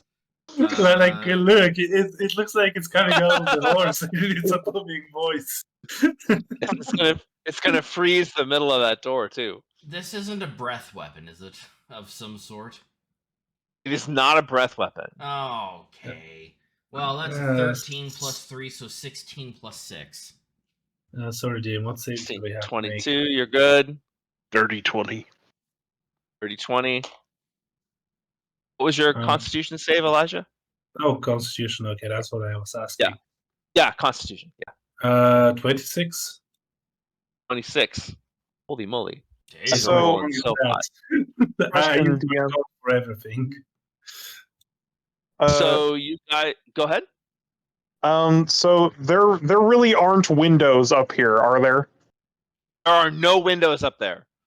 Fuck. Okay. 0 windows. The devils do not need them. Okay. So she casts Cone of Cold against you. You guys all make the save. How So much you damage each do take- we take? You take 20 points of cold So damage. 10 for me. Ooh. That's already halved. And that's already halved. Yeah. Oh yeah, so 10 for you because Okay. you're rating. Yep.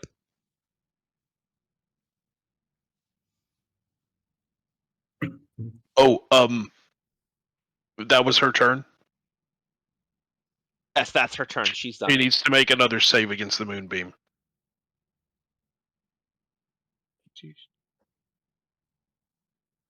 Hell yeah. She rolls Constitution 16. 14. Okay, She she makes makes this it. time. So it would be 5 radiant damage. Okay, so okay, very good. All right, that's her turn. Sengar, you're up. How high up is this balcony? It's about 25 feet.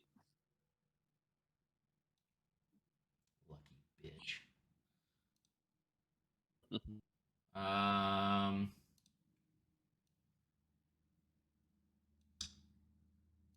I'm gonna move 40 feet. And I'm gonna look up at her. Alright, you wanna throw your magic stupid shit and shout some words, you devil worshipping whore. Try this. I'm gonna grab a javelin from my back. I'm gonna heft it a little bit. I'm just gonna fucking whip it at her. All right. So javelin is okay +6. Hold on. Can I? Make your first attack on your turn. You can decide to attack recklessly, giving you advantage on melee. Okay, it's not melee. So, okay.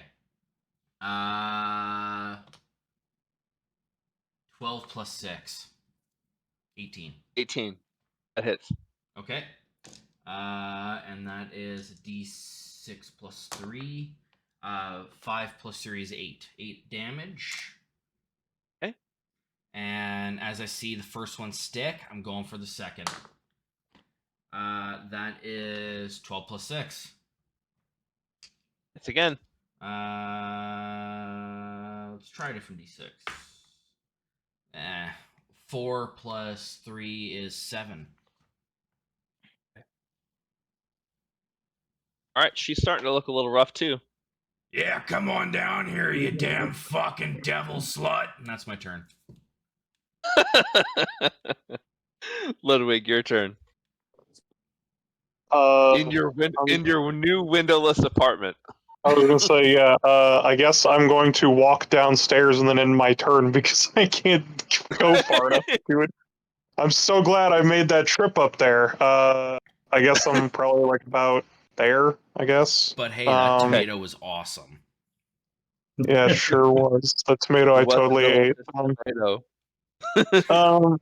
Did you say the doors froze over?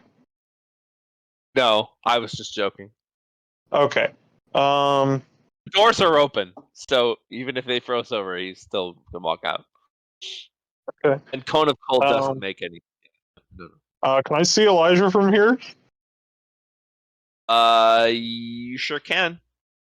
Is he still covered in blood from the violent ass thing he did? And is there still a Yeah. brutalized ass corpse on the floor?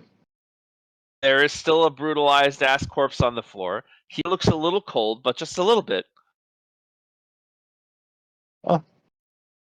Ludwig would take in that and then raise an eyebrow. I mean, I guess. You know what? I'm going to.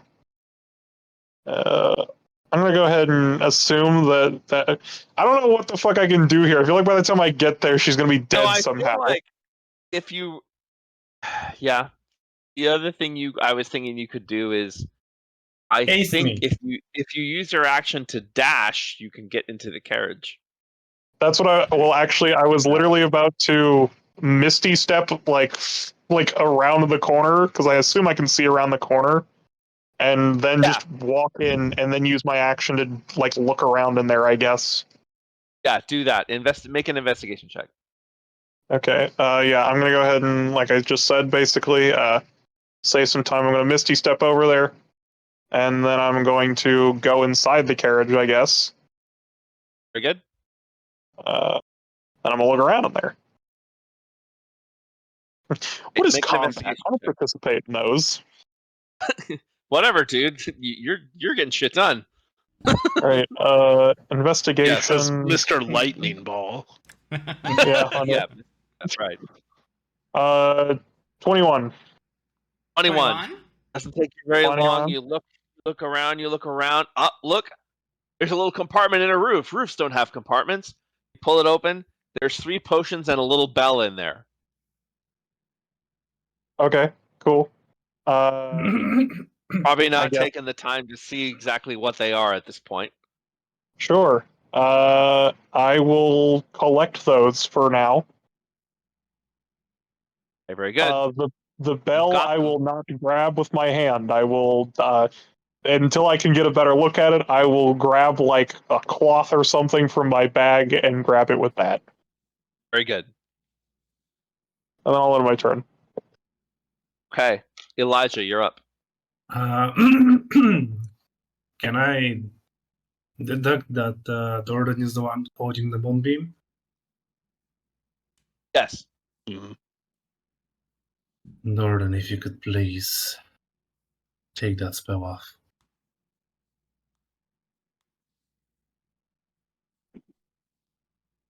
Do you want to drop your concentration? No. Right. Very well then. I will dash right in front of this lady. As I have 45 to the building and 25 up, I should be able to get there with my 35 speed and dashing for 70. As I dash, I would also like to use my bonus action to second wind. And also I have to make a constitution saving throw against that moonbeam now.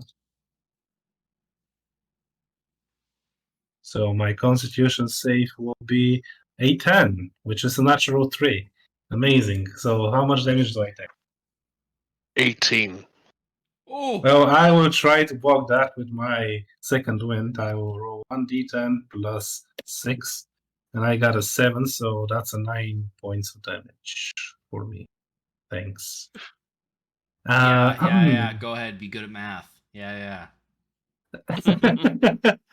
And as I go up right there, she sees me just one moment in front of this stables, I'd say, and then the other I'm just in front of her with a little burning going on my face from the moonbeam.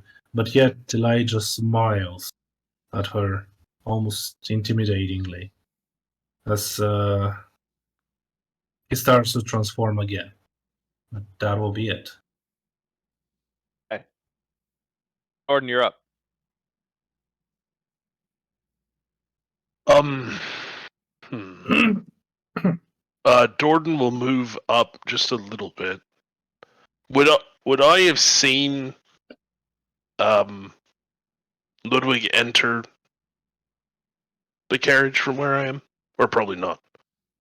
From where you were, you would have seen Ludwig come down the stairs I and was then back kind here. of. But even so, like if I'm looking at the angle, you would have seen Ludwig come down the stairs and then slightly vanish. Okay.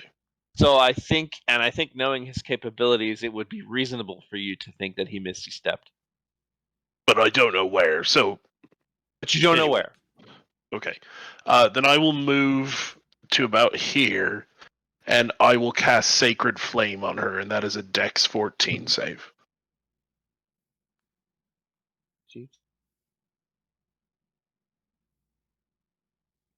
Doesn't make it.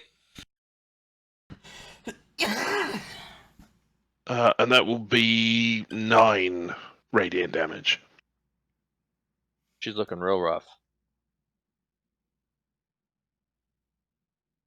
And although he still doesn't drop the moonbeam, he does kind of hold up like a "oh, my bad" sort of hand to Elijah. Very good. All right, Puent, your turn. That's actually going to help me. So Puent is just gonna kind of mumble. He's just like, another darn fool, and he's going to cast healing word on Elijah, and you will get 19 points of health back. Holy shit! 19. Jeez. Nice. I guess the moonbeam is no longer helping me. That's a fucking healing word. God damn. I am That was at 3rd level, by the way. okay. That's plus the 6, right? No, that's everything. Yeah, because you're a light player. Yes. Yeah, so that's Okay. everything together is plus Okay. 19. Amazing. Good Damn. job. And I'm going to move my spiritual weapon another 20 feet towards her. And that's my turn. All right, her turn. What the hell? Constitution save. Constitution save. 13. Doesn't make it. That's 20 radiant damage. Wow. I rolled double So tens. literally, as she starts to, and you can literally see the fireball forming in her hands, she just looks up, and the moonbeam just, and she just kind of melts under it, dead. Okay, can you drop the moonbeam now? And I will I'll drop it immediately. GM, if we are finishing the combat, I just want to quickly grab her with my quotes and toss her back like a backflip over to Sengar to pierce her with his large blade. As he That does she's so, getting since I don't have it, Oh, Sangar is going to see the corpse flying. He's gonna kind of hold himself with Hugh. Alright, batters up, and I'm just gonna split her in fucking half. Oh, gross. You guys are literally covered in blood and guts right now, man. Fuck yeah. that's food for later. Hey, we... Gross. Takeaway. All right. So we're at time. I do want to tell you, Ludwig, what you got. Yep. We'll do that very quickly, and then we'll call it a night. Tomorrow morning. So some of these are, a couple of these are, one of them is really going to help you, especially with Whistler gone, and a couple of these are Sengar specials. First, you have the bell as a chime of opening. Okay. It has 10 uses to open doors. Do That may these be loud. refresh or I do not believe they refresh. I believe it has 10 uses, period. So it's And- essentially like a quiet knock spell. okay? That's sick. Well, is it really quiet? Because I have to ring a bell, right? Well, let's see. Or call Elijah to punch Oh, the it's doors. not a bell. I'm wrong. It is a hollow metal tube. Oh. It's about a foot long. And so it's almost, it does say the chime issues a clear tone. It says clear. I wouldn't say it's necessarily loud. So it's like a tuning fork or something. Yeah. But yeah, Okay. it's 10. You can use it 10 times and then it's dead. It's not recharged. Okay.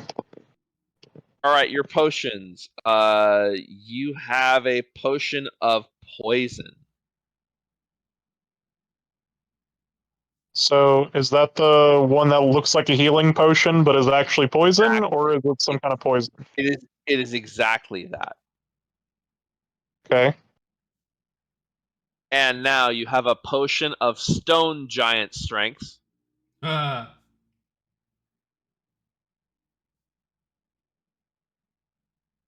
And Told you that was a steal.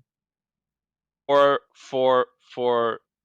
the barbarian who has everything except for one thing when he rages, you have a potion of psychic resistance. Oh! Nice. That is what you've got. All right, I got that all written down. Out of curiosity, before we leave, Sure. is the alarm still going off? I think the alarm lasts. I think it lasts like. I don't remember how long it lasts. If it lasts a minute, it is still going on, actually. We did not go through 10 rounds of combat. No, 10 seconds. Okay. Okay. All It right. only rings for 10 seconds. It also Okay, we've gone through at least 2, so yeah. Very loudly, so you might want to skedaddle well, before unless it's some enforcement sort of show, or the difference. city guard shows up. Well, unless it's some sort of different spell. If I remember correctly, the alarm spell